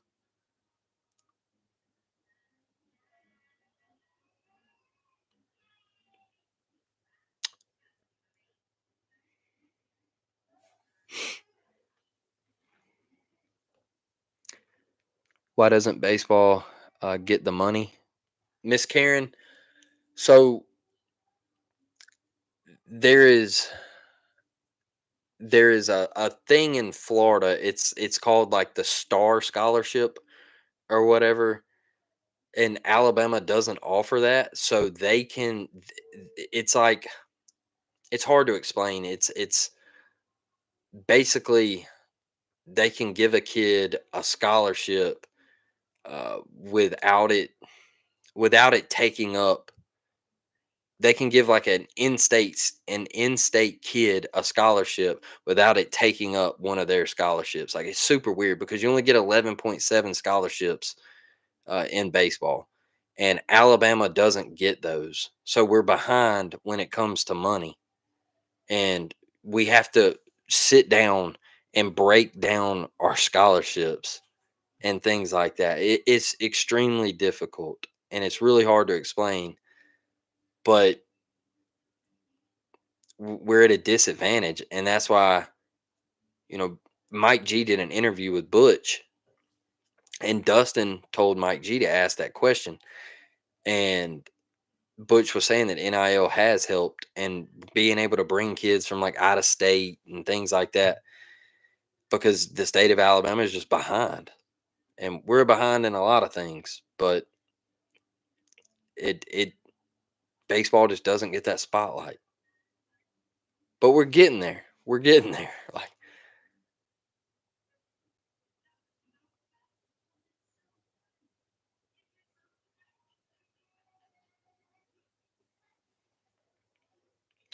yes, ma'am. It's unfortunate that it's that way. I hate it. Like when I played in JUCO, we had um we had a couple of guys from Florida come up here to Alabama and play. And they would use their star scholarship as to like pay for their like room and board, and then they would use their baseball scholarship to pay for like all their schooling. So they were living for free on everything. Like, they didn't have to worry about money. There's a base hit for Eastern Kentucky through the 5-6. Cooper was kind of faded up the middle there a little bit. Um, Great piece of hitting. Do I ever think there will be a cap on NIL for players who divide up to get players get paid? Um, Miss Angela, so my thing with NIL, people ask me all the time, should there be a cap on NIL? My biggest thing with name, image, and likeness is it is now being used in the world of recruiting a 17-year-old kid to come play in your program, and that's not what it was created for at all. That is my biggest thing. And that ball is sliced down the line. That is a foul ball. That is not what it was created for. Your name, image, and likeness is about being able to go to, you've gotten on the field and you've made a name for yourself. And it would be like Zach being able to go to, let's just say Guthrie's, okay? Great chicken finger place. And Zach walking into Guthrie's and saying, "Hey, I'm a student athlete at Auburn. Maybe we could cook up an NIL deal or something." Okay. Like, that's name, image, and likeness. That would be something along those lines. Now it's like, it's just gotten to the point where it's like, I'm gonna pay you $2 million to come play at my school. So I know we love to talk about the quarterback position on our live chats and pods and everything. So everybody kept asking me, "Are we going to the portal for a quarterback? Are we going to the portal for a quarterback?" Cam Ward, Cam Ward, and I was like, "No, we're not getting Cam Ward." Like, where are we seeing this that we're getting Cam Ward? Well, this person posted that Cam Ward was interested in Auburn. He's asking for $1 million. Like, I'm sorry. Like, it's just not going to happen. I just don't see Auburn paying $1 million to get Cam Ward to come play 12 games for him. That ball is grounded. Coop bobbles it, and he beats it out. And the bases are loaded with one out here in the top of the fifth. I just, I don't know. I don't think it is being used in the correct way. And if they're going to use it like that, then yeah, there should be a cap on it, because it's getting to the point where you're having schools like Ohio State and all the rich and dominant schools that have been there for years. They're just raking up, and it's tough. It's tough. Like when Kessler made a deal with goes when he was here. Yeah, exactly, Devin. Exactly. Like, that is what it's supposed to be about. Name, image, and likeness. You being able to work with somebody. I always told people like this. Bo Nix, he got a Milo's deal. A lot of people across the country don't know what Milo's is. All right. But Bo knew what Milo's was. Bo was in Birmingham. He knew what Milo's was. He was in Pinson Valley. So Bo worked out a deal with Milo's. They signed a contract, and then he had an NIL deal, and he made a commercial, and whatever. He did a commercial with the sweet tea and put it on Instagram and all that good stuff, and he got a cut. That's what NIL is. Like, it's not, I'm going to pay you 1.7 million in NIL evaluation for you to come play for my school for football. That's not why it was created. There's a ground ball. Oh no, Derek bobbled it. They get a run.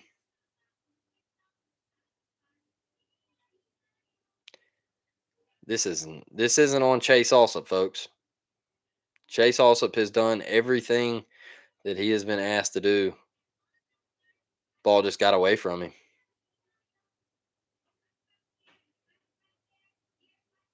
We do need a double play ball, Brad. We need one bad. I agree with you. Just wanted to see if it was. Yo, yes, ma'am, Miss Angela. I do think there's a couple things they need to do, and they need to really sit down and figure out the NIL situation, and they need to sit down and, in my opinion, the biggest thing that is hurting college sports is all the transferring. I think you should be granted one transfer, one. Like all this stuff with football players playing for four different schools, like TJ Finley, that is insane. I'm just not for that. I think you should get one transfer. I think you should be at a school for 2 years before you're allowed to transfer. Or if you lose a coach. If you lose a coach, I get it. Like, you should be able to go. But a lot of these kids just show up and they say, "Well, I'm not playing as a freshman, so I'm out. I'm out." And I'm not a fan of that. I think it's ruining college sports.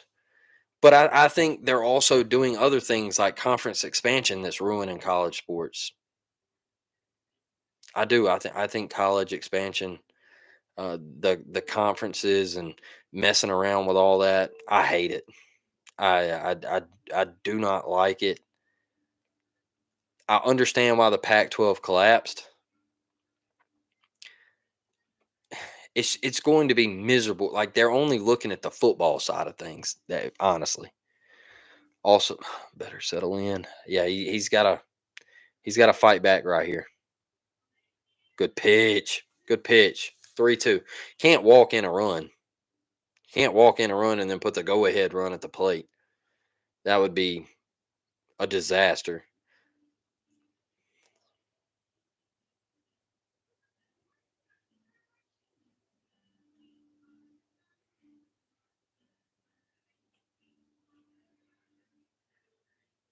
Good pitch. Good pitch. You got to go at him right here. You got to give him the cheese.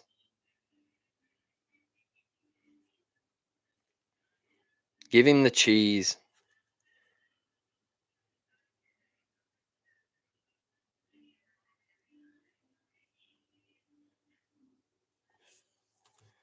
Come on, Chase. Big pitch right here. Big pitch. Oh boy. There we go. There we go.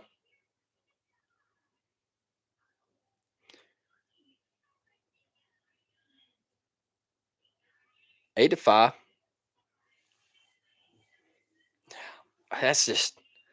That's tough because Miss Angela said, "Okay, I'll be back." Yes, ma'am. Miss Karen says, "I'm at work and can't see the game, but love the play-by-play." Thank you so much. I appreciate it.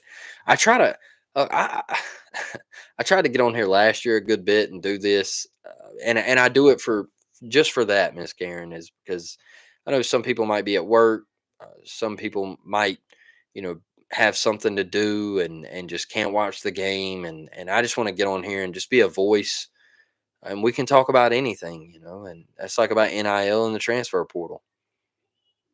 I I'm down to talk about anything, and I think Chase also did a hell of a job tonight. You can't put that on him right there.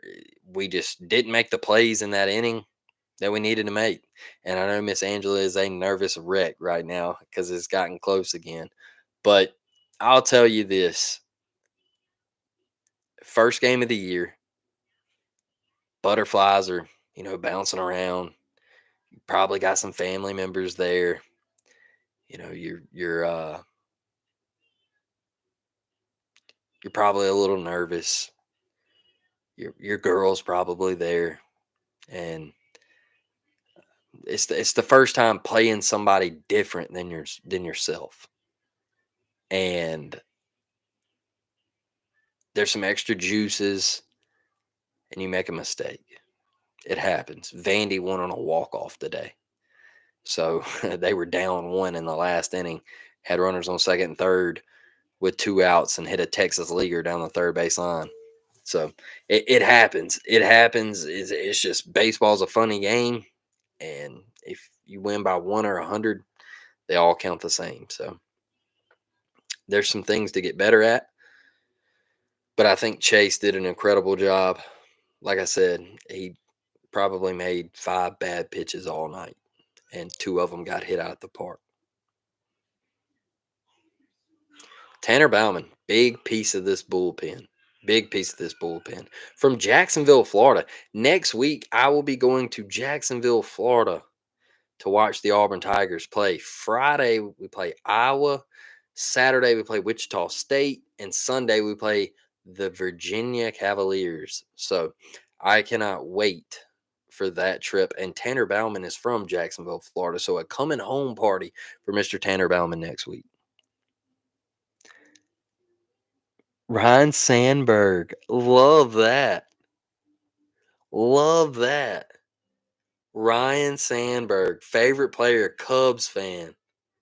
Oh, that's awesome. I think I have a Ryan Sandberg card. I gotta. So that's like a weird thing that I do. I mean, I guess some people think it's probably weird, but I collect baseball cards.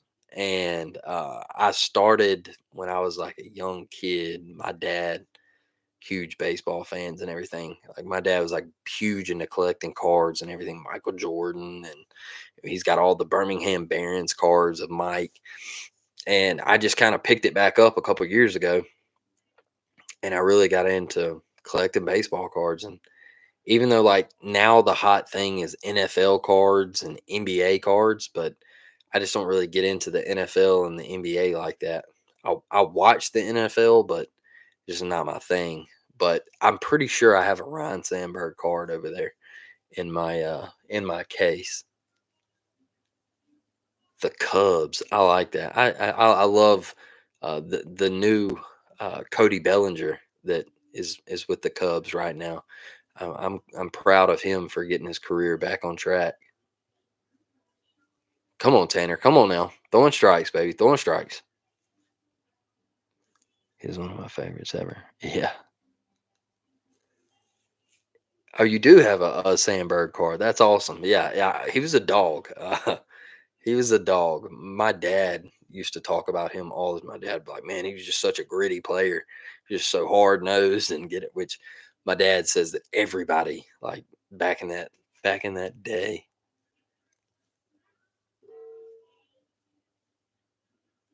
My dad always tells me he's like, "You're soft now." Good pitch, Tanner. Good pitch.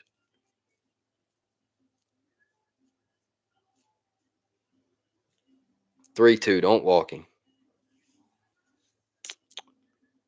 I the MLB channel, I bought the app myself and pay for the MLB channel because I like to watch the Yankees games, and I don't have the Yes Network, and so I watch it through the MLB Network. The only thing I do not like about any of it is the blackouts. Like I hate the blackouts. They're terrible.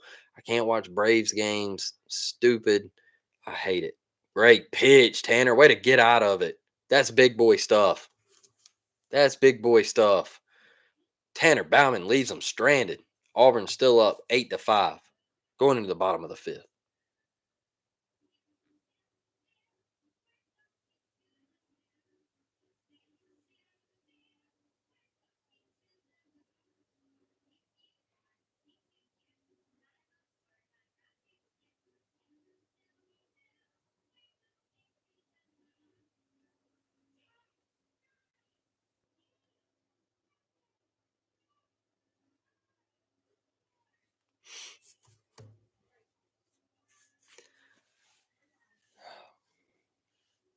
That's big, Miss Devon. It's big. That was big boy stuff. Tanner Bauman is he's going to be a key piece.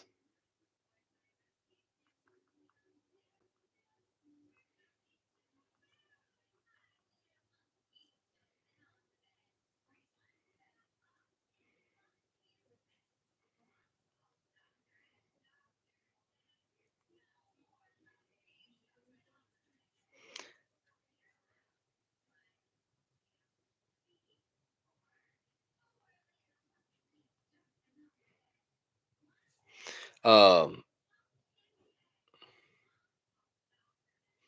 um, I'm sorry, chat. Like I had to respond to the game day group chat and everything.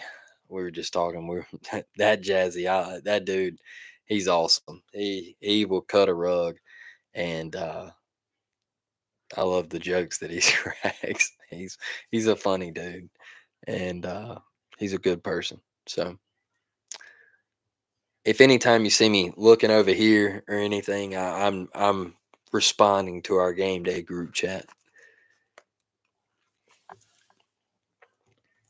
But yeah, Tanner Bauman gonna be a key guy in that middle relief role, coming in, eating innings for the Auburn Tigers, just coming in clutch situations, just like he did right there, and making big time pitches from the left side.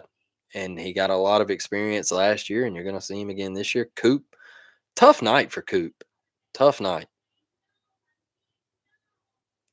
Tough night for Coop so far. Couldn't get it done in the field a while ago.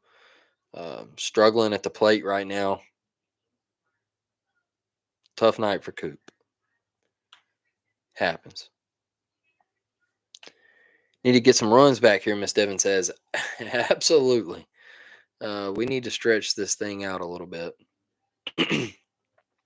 Chris Stanfield sees it away.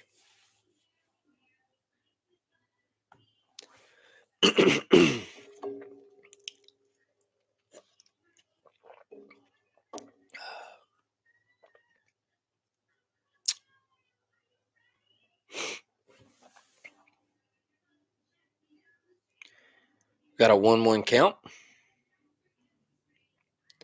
He is 1 for 2 on the night with a 3-run home run. And here's the pitch. He sees it up. 2-1.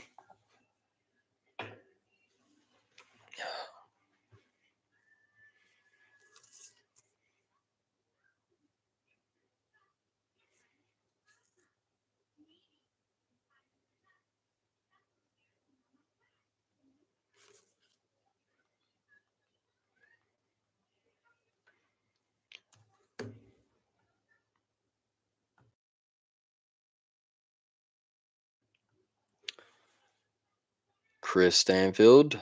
And that's a ball for a walk right there. There we go. There's some action, Miss Devon. We got some action on the pass. Chris Stanfield did lead the team in stolen bases last year. So I put that in the members pod I dropped it this morning.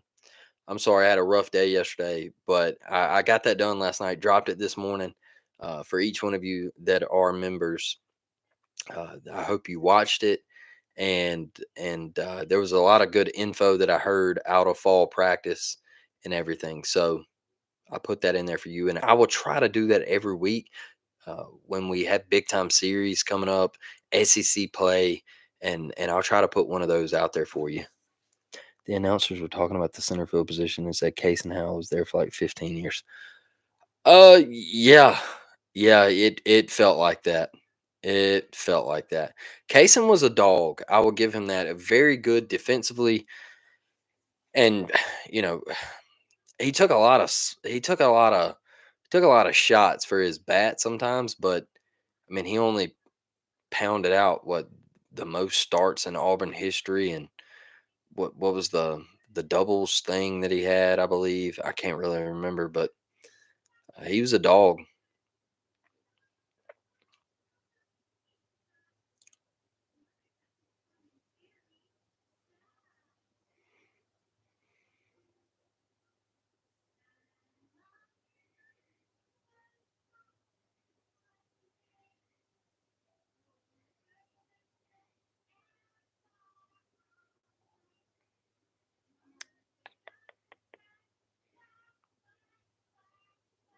Oh, there's a drive. Gavin Miller. Oh, what a play. What a play in the right center gap. Their center fielder went and got it. Gavin Miller, great piece of hitting. Great swing. What a catch.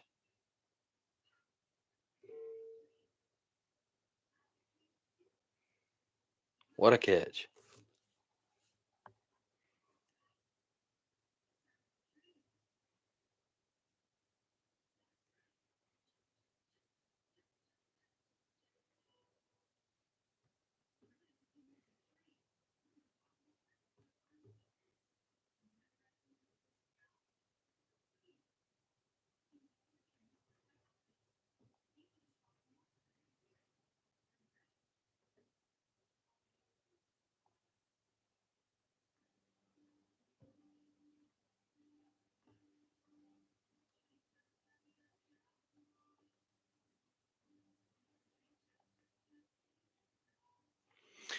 Oh, sorry. I was just responding to Dustin on a text message real quick.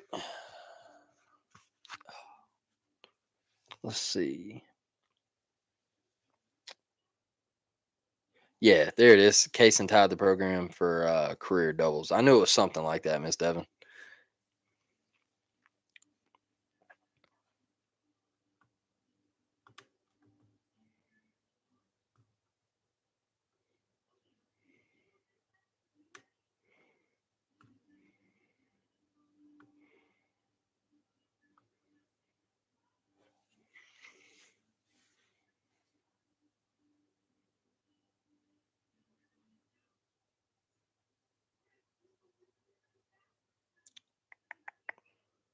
Man, these commercials are terrible.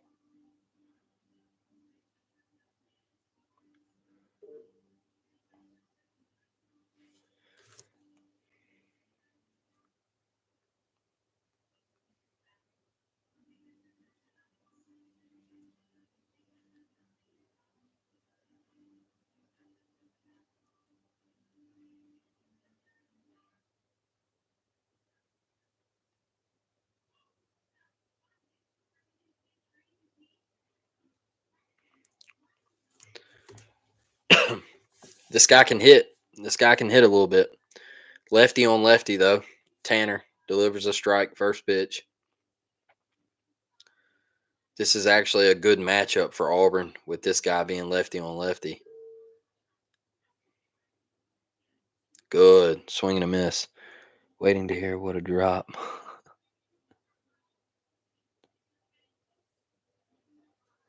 Why do they use aluminum bats in college? It is freakishly hard to hit with a wooden bat, and only professionals do it for a reason. And it hitting with a wooden bat will let you know who can hit and who can't hit. So it's extremely difficult, extremely difficult. And also, if you get jammed with a wooden bat, you're probably going to be going through a lot of it, a lot of bats. And I'm sure the colleges don't want to pay all that money for the wood bats. They'd be breaking left and right because you see the little Texas leaguers that a lot of college baseball players, the little cheap hits that they saw off right over the infield's heads and things like that. Those are broken bats in the league, and it's just difficult. Like I know dudes, I played dudes in college who were great bunt there from Eastern Kentucky, great play from Fabian, great play from Coop over at first. I played with a guy in college in JUCO, and he was getting looked at to go to the next level, and they wanted him to like use wood. You can use wood, like, uh, and they just asked him like, "Hey, a couple times, just swing with wood," and he did it, and everything, but like balls that he hit out, it just wasn't the same. How tall is this pitcher? I think Tanner is like 6'3". I think. We had him on last year. I think he's like, yeah,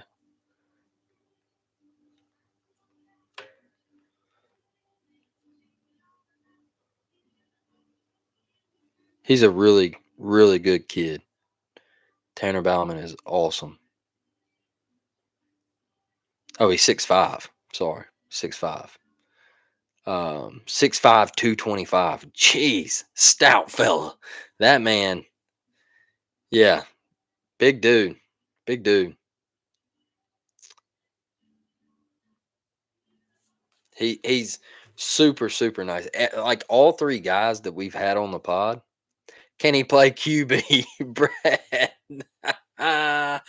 Oh boy, yeah. Tell me about it. We're talking about that tomorrow morning. Me and Dustin will be on here tomorrow morning live. That's the reason we really haven't been doing our Friday show.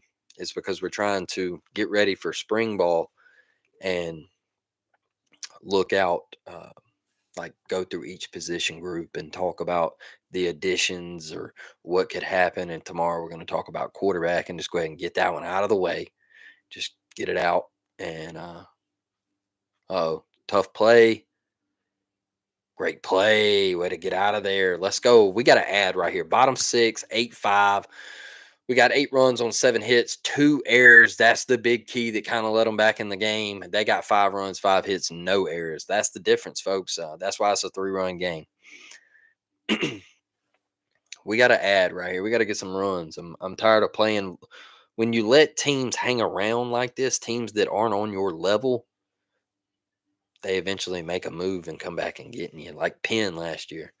Everybody didn't think Auburn would lose to Penn. And I told everybody the week of the game, I said, look, Penn, they've got a guy. All right. Their ace is a dog. Like dude he can pitch. Everybody's just like, go to the park. It's Penn. We're gonna beat them. It happened. It happened. We didn't hit. He was a good reason why we didn't hit, but uh, we just weren't on our A game.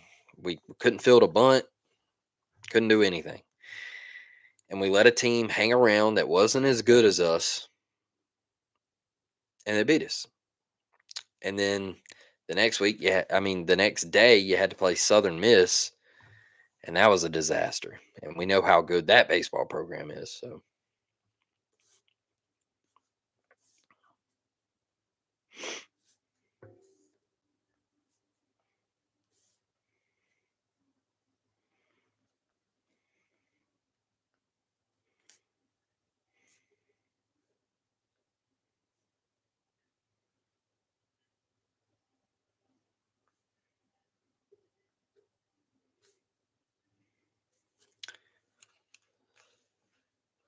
all right, I want to see something out of Fabian here. I want to see a great AB. See if he can bounce back after that error. Check swing. It looked like he went, and he did not. 2-0.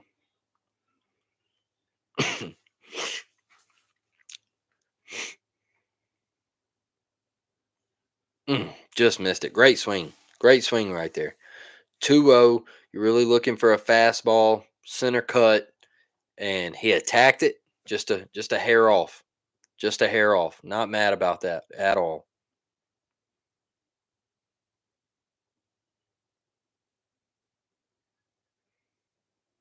Good. 3-1. Great eye. Great eye. I say you get 2 to 3 runs right here in this inning, and you're cooking with Crisco. You're I think Auburn's pitching favors them obviously down the line. Swing and a miss, 3-2.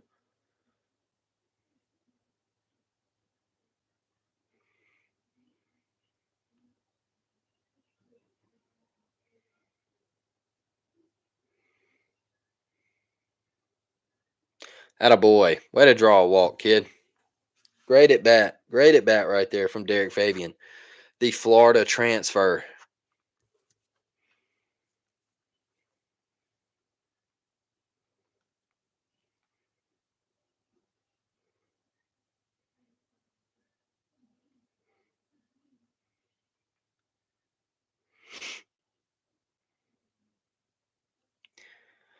We got a leadoff guy on. That's all you can ask for, chat.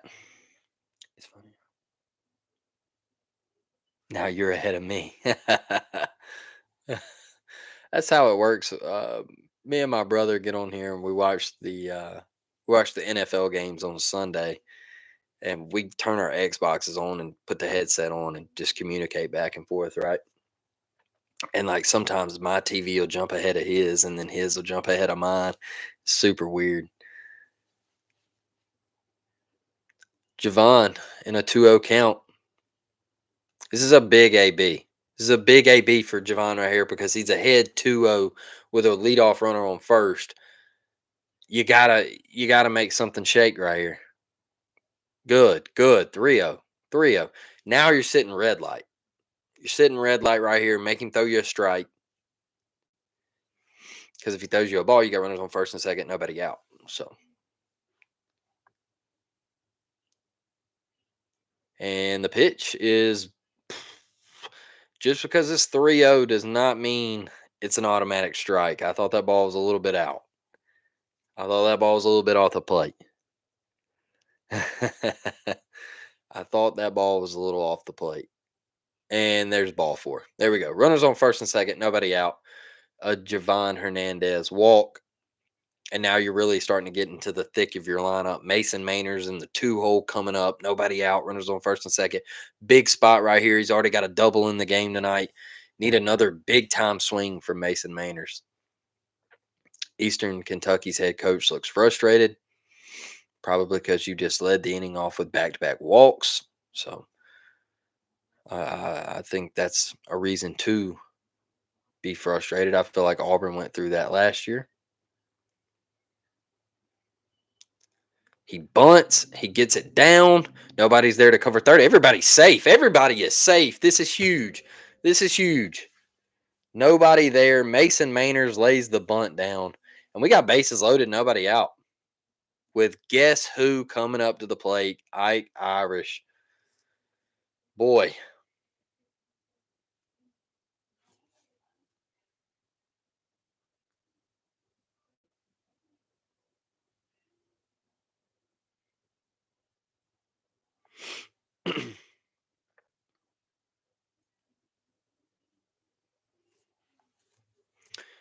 And here's the pitch.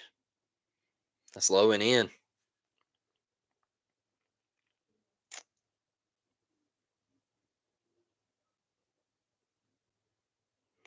I want to be like Ike. What's up, Blake? War down, brother. War down. Oh, Ike, come on, brother. Oh, he swung through that one, folks, and he had the biggest smile on his face because he knew it. Ike's having fun. He's having fun. High chopper, double play is probably going to be out of the question. Good. Did a job. Got a run in. Great at bat. I know it's not what you wanted from Ike, but he did a job. He moved the runners up, stayed out of a double play, and ultimately drove a run in. That is exactly what you wanted in that at bat. Not mad about it at all. Great job. And you got Bobby Pierce coming up. So Bobby Barrels, I mean, you can't ask for something better right there. I know everybody wants the big bop from Ike like we got a while ago, but we'll take that. And there it is, Bobby Pierce with a base hit. That's probably going to play. Oh, he got by him. And that's going to play 2. We are up 11-5. Bobby Barrels hitting it right back up the box, folks. Huge swing right there. 11-5. The Auburn Tigers are now starting to take a commanding lead. Big time stuff. This inning started due to back-to-back leadoff walks. So that's what happens when you flip the lineup over. You get to your top, get to your guys that can drive the baseball in big time moments, and stuff like this happens. So the Auburn Tigers are in control of this baseball game. Oh, that one got away from him. Coop getting out of the way. Brad says, good swing. Karen says, got the run in. That's what matters. Absolutely. Woohoo. Let's go. Needed that from Bobby. Absolutely, Miss Devon. Great swing from Bobby. He's definitely he's back. He's on track. and I think he is poised to have a great year. Coop getting a little brush back off the plate there, 2-0 to Cooper McMurray.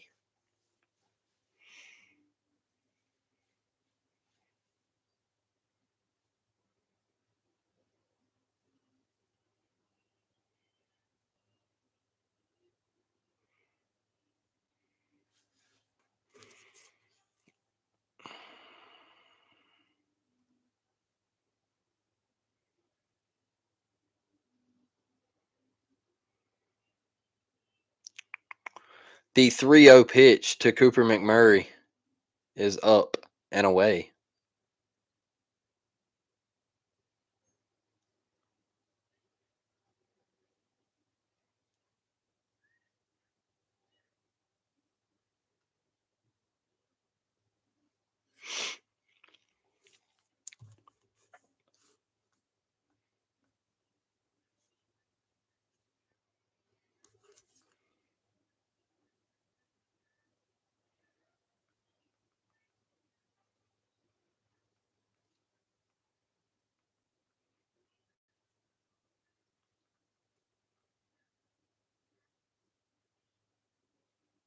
Making a pitching change in the bottom of the sixth, 11-5.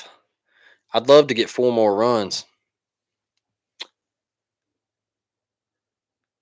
Like what I see from this team so far, Blake Patterson says. I'm right there with you. I'm right there with you. I think this team is going to be special. I think this team can make a deep run. I think this team could go to Omaha, folks. Like I really, really do. I think they are very talented. I think they have the pitching. That is what matters most in college baseball is pitching. If you do not have the pitching, everybody wants to talk about LSU last year. Everybody says LSU, like they can hit, they can smash, they can also pitch. They can also pitch. And they showed up last year. They could hit. They could hit. They had the big dogs, but they had the pitching. And that's what got them there. And that's why they won the national championship. If you don't have pitching, you're not going to go far. My grandpa always told me growing up, great pitching beats great hitting any day of the week. When you can be the best hitting team in the country, and let me tell you something, and you don't know how it's true, because Wake Forest was the best hitting team in the country last year, and when they faced Paul Skeens, what happened? They got shut down. Shut down. Couldn't hit him. Great pitching beats great hitting every single time. If you don't have the arms to get there, you're not going to go very far. It was one of Auburn's biggest problems last year. It was one of Auburn's biggest problems last year. We just couldn't throw strikes. We couldn't throw strikes, and when we did throw strikes, like Miss Angela knows this. She's in here, and we talk to Zach all the time. And Zach was a true freshman, first SEC series last year. He goes to Arkansas and starts, and a slow chopper is hit to Cole. Cole fields it and throws it smooth into the first base dugout. Zach comes up the next guy and he walks the next guy. And it was just like we can't have an error on a young guy and then bang, Zach walks a guy. And then it's like they get a hit and then here it comes. It's just the downfall effect. And that's what happened a lot last year with our pitching staff. It was like we would walk back to back guys, an error would happen, and then bang, like the Florida series. Incredible how that unfolded. Like we should have taken 2 out of 3 from Florida last year. And and you get in an inning where you give up a couple of walks, they get a hit, they hit a home run, and all of a sudden you were up 7, and now you're down 10. It's just like a snowball effect. And not fun. Not fun to be in that situation. It's the mental aspect. Absolutely, Miss Angela. It is. It is 100%. And they got better. Oh, Bobby's gonna go for it and he's gonna get it. They threw the ball out in the center field. Bobby looks up and takes off to third. And the thing is they got better over the year. And they continued. Oh, what a terrible throw. Boy, he threw that one about 2 feet behind him. I mean, my goodness. So they continued to work and get better as the year went on. And I'm not saying this to down anybody because I have full respect and a lot of respect for the coaches and everything. I just think Coach Rock wasn't the guy because I think, and just from me talking to a couple of people, like I just think there was a new school and they won't. There was just things that he was just kind of old school, and the new school of baseball is in, and the old school is out. And now you're getting a guy that's got professional experience in Coach Tiford. Like Everett Tiford, he done it at the highest level. So you're getting a guy that's new with this age of baseball. He can connect. He's on a similar um, level with these guys. He's not in his 60s and things like that. Like it's not a knock to anybody, but Coach Rock had just been around the game for so long, and you're now getting a guy that's done it at the highest level, and he can come down here and connect with these kids and really dive in and get with these kids, and it's about connection and being able to talk to these guys and hey, what's wrong, like what do we need to work on, let's watch film and all of this stuff. It's just different.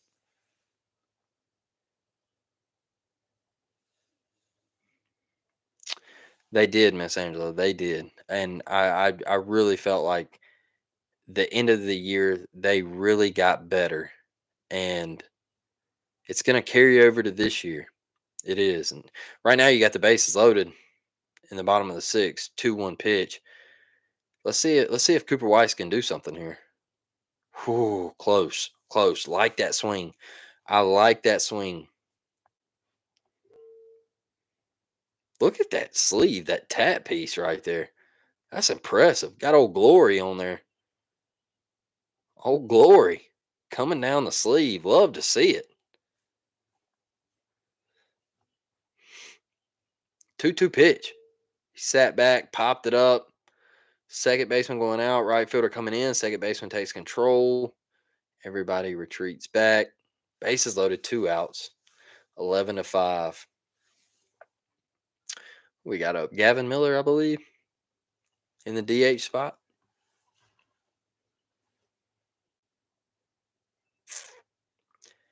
By the way, I'll say this: Auburn will never hurt at hitting. Okay, never. As long as Gabe Gross is at Auburn. Oh, dude. Hey, Brad, that is great. Barner would be that would be sick. That would be extremely sick. That would be awesome. I would have a blast with that. Got 2-0, 2-0 on Gavin Miller. This is a guy with a lot of promise, by the way. Miss Angela. But we will never struggle hitting the baseball as long as Gabe Gross is at Auburn. One of the best hitting coaches in the country. 3-0 count right here. You're definitely on red light with 2 outs. I mean, you can just put the bat down pretty much. But Auburn's going to attack the baseball. They're going to swing. They're not going to stand there and leave it on their shoulders. They're going to be aggressive at the plate. And that's ball four. That's a run. 12 to 5. And now you got Derek Fabian back up, guy that kind of started it all. So, really, that's awesome. It's crazy. It's crazy to me that baseball recruiting is really it's like it's different than football recruiting because you're very, very seldom gonna see Auburn like go after a guy from Jersey in football. But in baseball, it's crazy like how different the recruiting game is. And I guess it's because like perfect game and everything and all the camps and all of that stuff and travel ball and everything like how big that is. It's insane. It's insane. He's a PA guy. Oh, yeah, he is. I know baseball up there is intense too. I love it. I love it.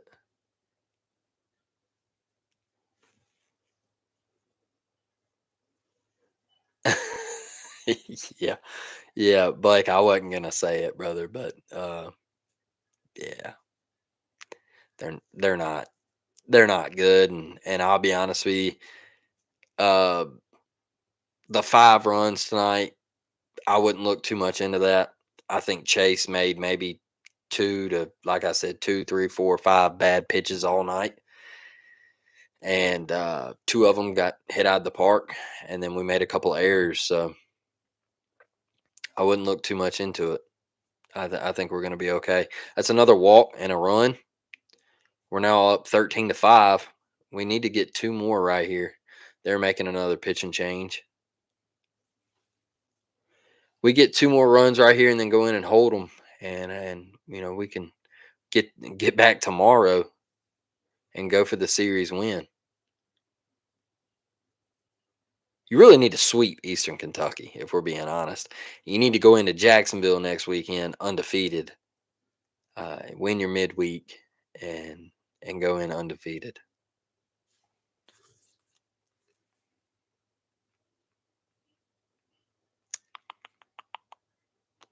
Let's see.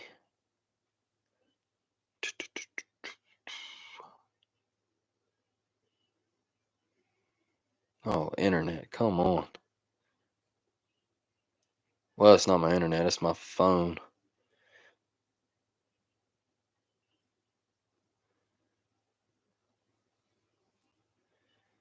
Let's see here.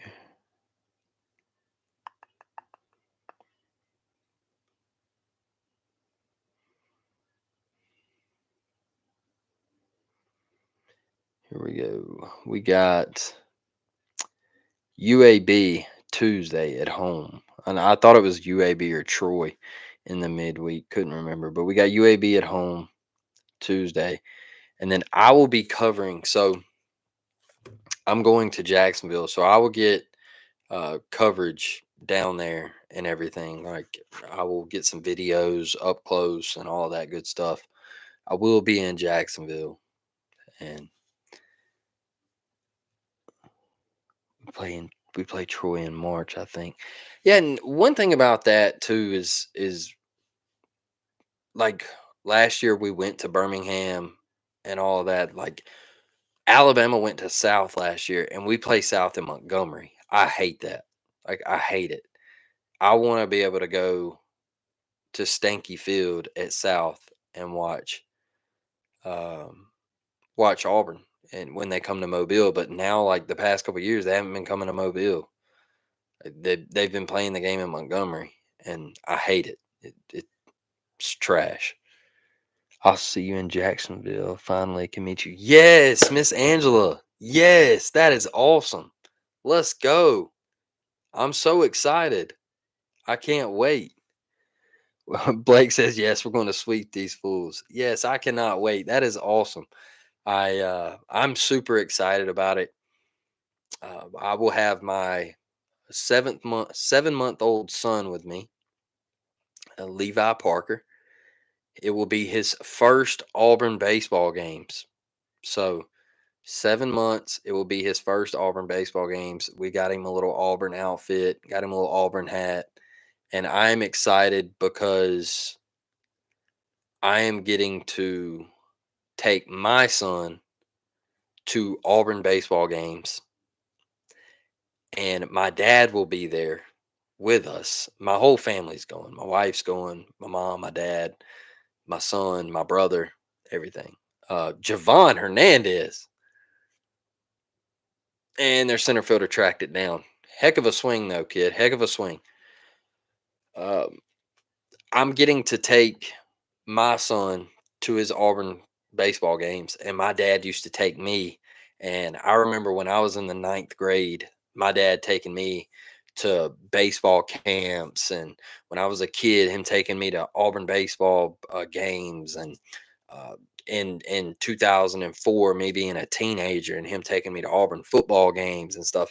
And now I always wanted a son, and I got that, and I'm getting to do it, and my dad's getting to go with us. So it means a lot. And if you know me, my dad had a heart attack in 2020. His heart, he was uh, walking through his front door one day, and felt the pain in his chest, and straight to the hospital, and he had to have open heart surgery and everything, and a pacemaker put in. So he is grateful for every day. And that was like one of the big things he said to me, was that how much it meant to him that he was getting to do this, and we're going to Jacksonville. It's cool. Like it means a lot to me. So Miss Angela, I can't wait.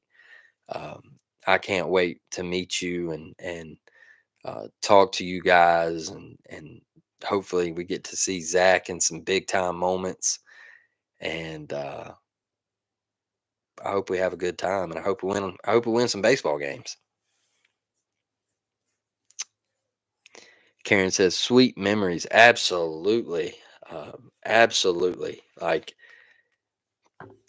I, I can remember at Tiger Walk when when my dad, he was just, I'm not gonna, he was like on a Tommy Tuberville kick, and I can remember, I was, young teenager, and my dad's just on his Tommy Tuberville kick, and all of a sudden Tommy walks by us at Tiger Walk. My dad sticks his hand out there, and he's just like, "What's up, coach?" And Tommy just like straight up like latches on, and he's like, "War Eagle, man." And my dad's like, "War Eagle, coach, War Eagle." And I'm just like, "Hey," I'm like, "Wasn't you just like on this dude like 10 seconds ago?" Oh, I'll never forget that moment. That was great. I will never forget that moment. It was awesome.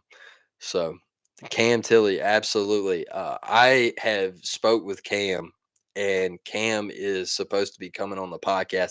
He's just been a little busy and everything, and so they had a busy week. I was able to fit Zach in, but uh, Cam, he had some stuff going on, and we just couldn't link up our schedules and everything. I had a tough week, so hopefully we can get him on, and I would love to talk to Cam Tilly.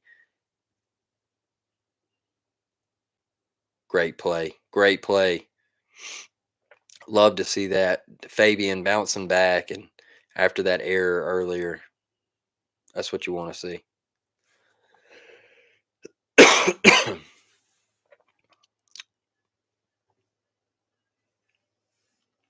Triplets.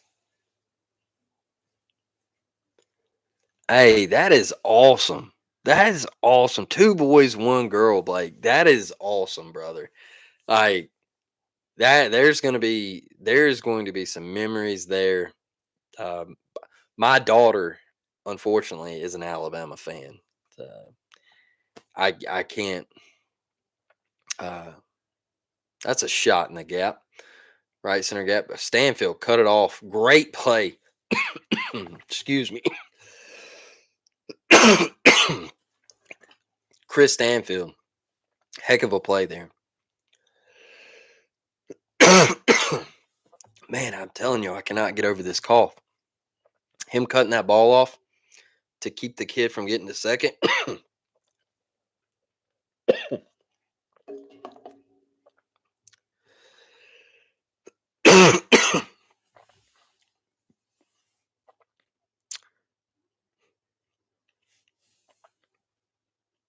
Good pitch.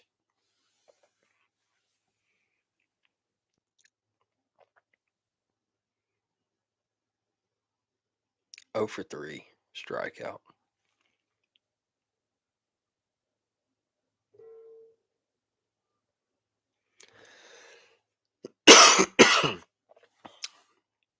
That got away.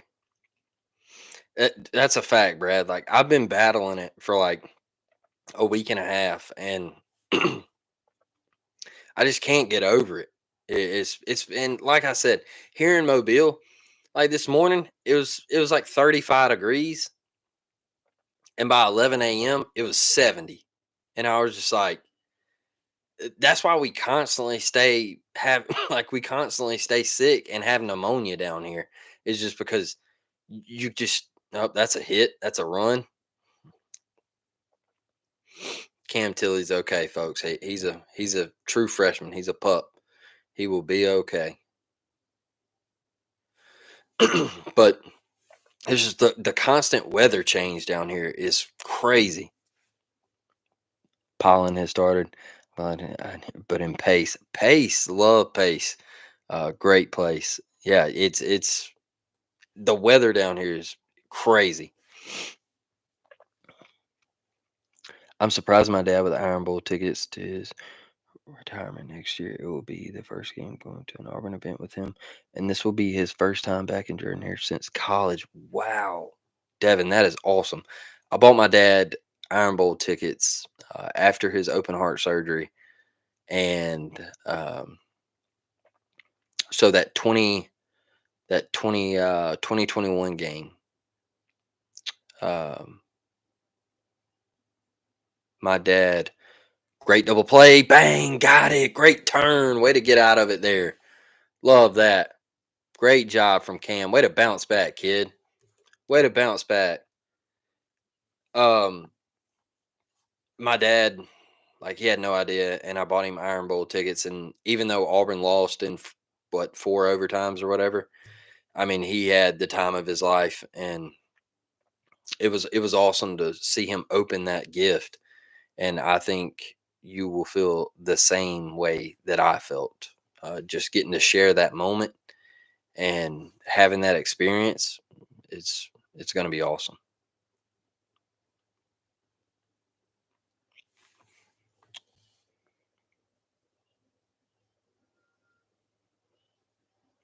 Chris's pledge campaign, Miss Angela. Every time his hat falls off, he has to pay $3. I've caught a little bit of it, and I think that just shows what kind of person Chris Stanfield is. Not a lot of not a lot of college students and kids out there today that are gonna do stuff like that. Like just being straight up with you. It and now I'm back ahead of you. um I think what he's doing is awesome, and I think more kids need to get on board. And it shows a sign of maturity to me for Chris Stanfield. I think it shows how he was raised. His parents did a phenomenal job, and he always just seems, excuse me, he always just seems like a great kid.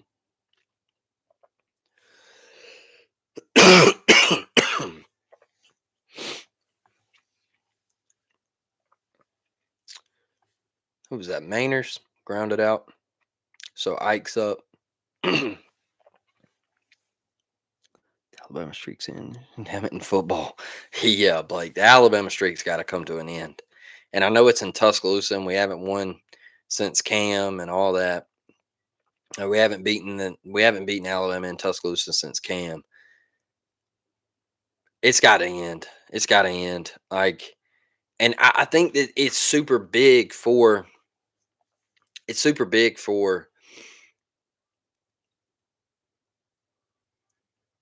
good take there from Ike.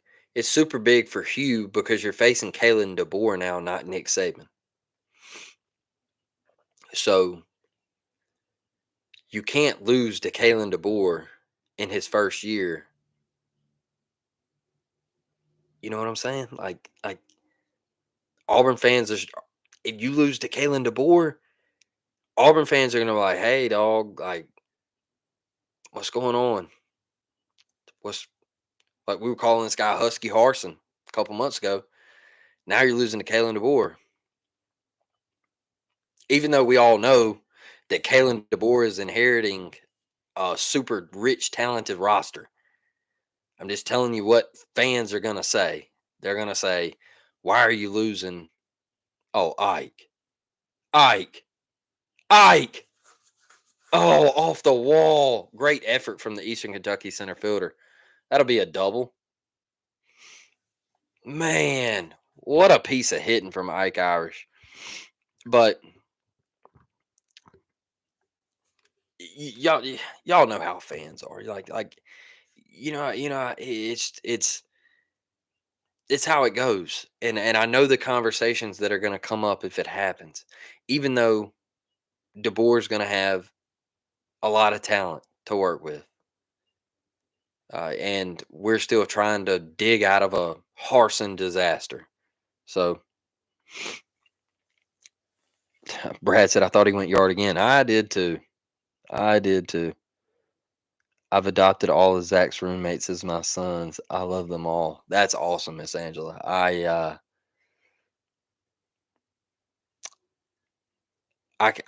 can just tell that Chris is one of a kind, and it's easy to see that. And it's crazy. Like when I talk to Zach, he talks about how close the team is, and how Butch kind of lets them do their thing in the locker room, and they've got a close bond. And it's another thing I think is really cool is last year, last season when we were talking to Zach, he said that it was kind of weird because Zach coming from Jersey, like I talked about, and Chris being from Florida, and it's this guy from up north, this guy from down south. They don't really get each other. Like they like different things, and it's different. It's different. And I tell you all that because, like, when I went out to Oregon in November, uh, I walked in the store and was like, "Man, Oregon is so nice." And they were like, "What?" And I was like, "Oregon." And they were like, "No, it's Oregon." And I was like, "Oh, well, my bad. Like, I didn't know." And they're just like, "No, you also don't buy gas at the gas station in Oregon." All right. There's like a there's like a hut outside of the gas station. So you have to go in and buy all your chips and whatever you want, your candy bars and your drinks. You have to buy that in the gas station and then walk out of the gas station and go to this little building outside and buy your gas from there. Like it's super weird. So like they didn't know each other. They're from two different places. Wow, they threw it away. Bobby's going to second. That's gonna they held him up coming around third. Bobby gets into second with one out. Ike stays at third. But they're from two different places in the country, and they come together. They're roommates. They live together. They find out like, hey, this is awesome, man. You're a cool dude. I think that's what's really special about college athletics, and you get to experience things that you really weren't used to. I'm a huge Husky fan. Loved him. Now we all face him and hate him twice. Look, Devin, I thought he had built something really nice at Washington. I thought he had built a I'm not going to say a powerhouse, but I thought he had built a respectable program, a respectable program. But the only place that you could really leave for would have been Alabama or Michigan. Like I just think it was a no-brainer when the Alabama job come open and he got offered. No-brainer. He didn't even think about it. He was gone.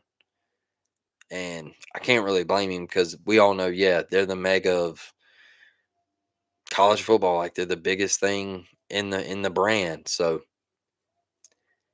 you can't blame him. Now you just got to hate him because I do not like them. Auburn fans are something serious, especially in basketball. Well, Blake, the thing in, the thing in basketball is everybody loses on the road. I just watched Kansas get smoked by 30 the other night by Texas Tech. Everybody loses on the road. It's just it happens. Like it happens. It's a good thing we don't play NCAA tournament games on the road. You play them at neutral sites. Like it's just part of it. It's really really hard. You're playing on different rims. Sometimes you're playing with different basketballs. You got 10 to 15,000 people screaming in your ear. It's tough, and everybody's just like, "Oh, Auburn lost by 4 in Tuscaloosa. They're terrible." And I'm just like, yeah, "That's not it. That's not true. That's not true at all, actually." But it I think Auburn also doesn't get the love because they're not Duke or you know whatever. North Carolina, Kansas can lose by 30, and they only drop 2 spots in the AP. Auburn loses by 30, and they drop 10 spots in the AP. So Stanfield, huge, huge AB right here. Guys, I'm sorry. I cannot get over it. Huge AB. 2-0 count, bases loaded, 1 out, bottom of the seventh. I always feel like the cough gets worse at night. I feel like just like you start getting tired, the cough gets worse. Let's get these 3 runs in before this inning is up. Yeah, 100%. I would love for Stanfield to hit a bomb right here.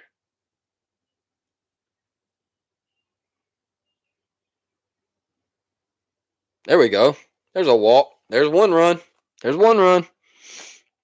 My husband is a Washington alum. Auburn always comes first, but cheer for UW too. I love that, Miss Devon. I love that. Um, good, good for you for taking up for your man and supporting your man. I love that. That's awesome. That uh, you know UW and I'll tell you one. I'll tell you one thing about the Pacific Northwest.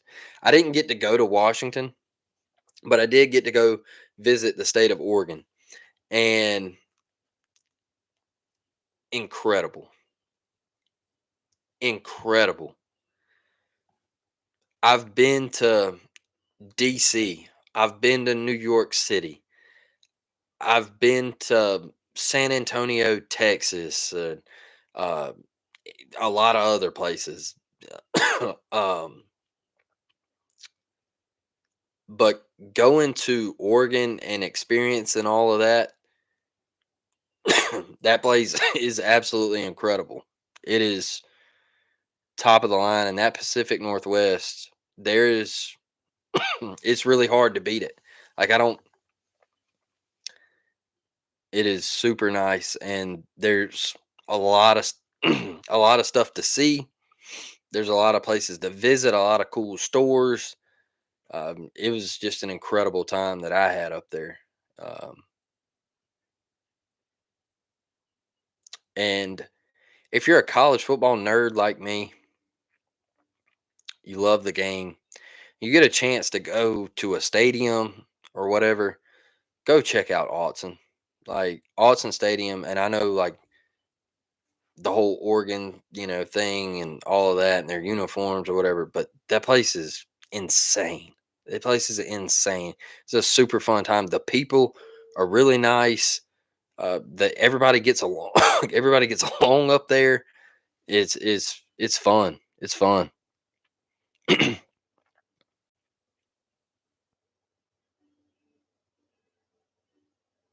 Oh, Miss Angela, yeah, he told me about that. Um, he told me about him and Chris like growing together and all that is awesome.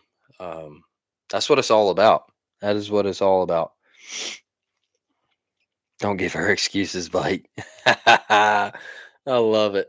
Oh, Coop, base hit, end it. End it. Let's go. Let's go. Auburn. Cooper Weiss with a base knock. Bang.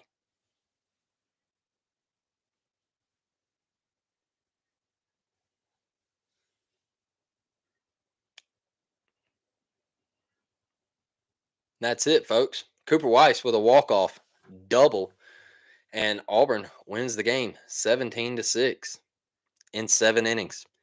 Y'all, I appreciate you for hopping on tonight. I'm not sure if I'll go live tomorrow because we're going live in the morning. Dustin and I will be on, I think, at 9 a.m. in the morning, Central Standard Time. So we will be talking about the quarterback position. Hey, I thank each and every one of y'all for coming in here. I love doing it. I appreciate you. Uh, Big time win. Got the dub. Let's go get the series win tomorrow. War Damn Eagle. We'll see y'all soon in the morning. Catch us live, baby. We're out. War Damn.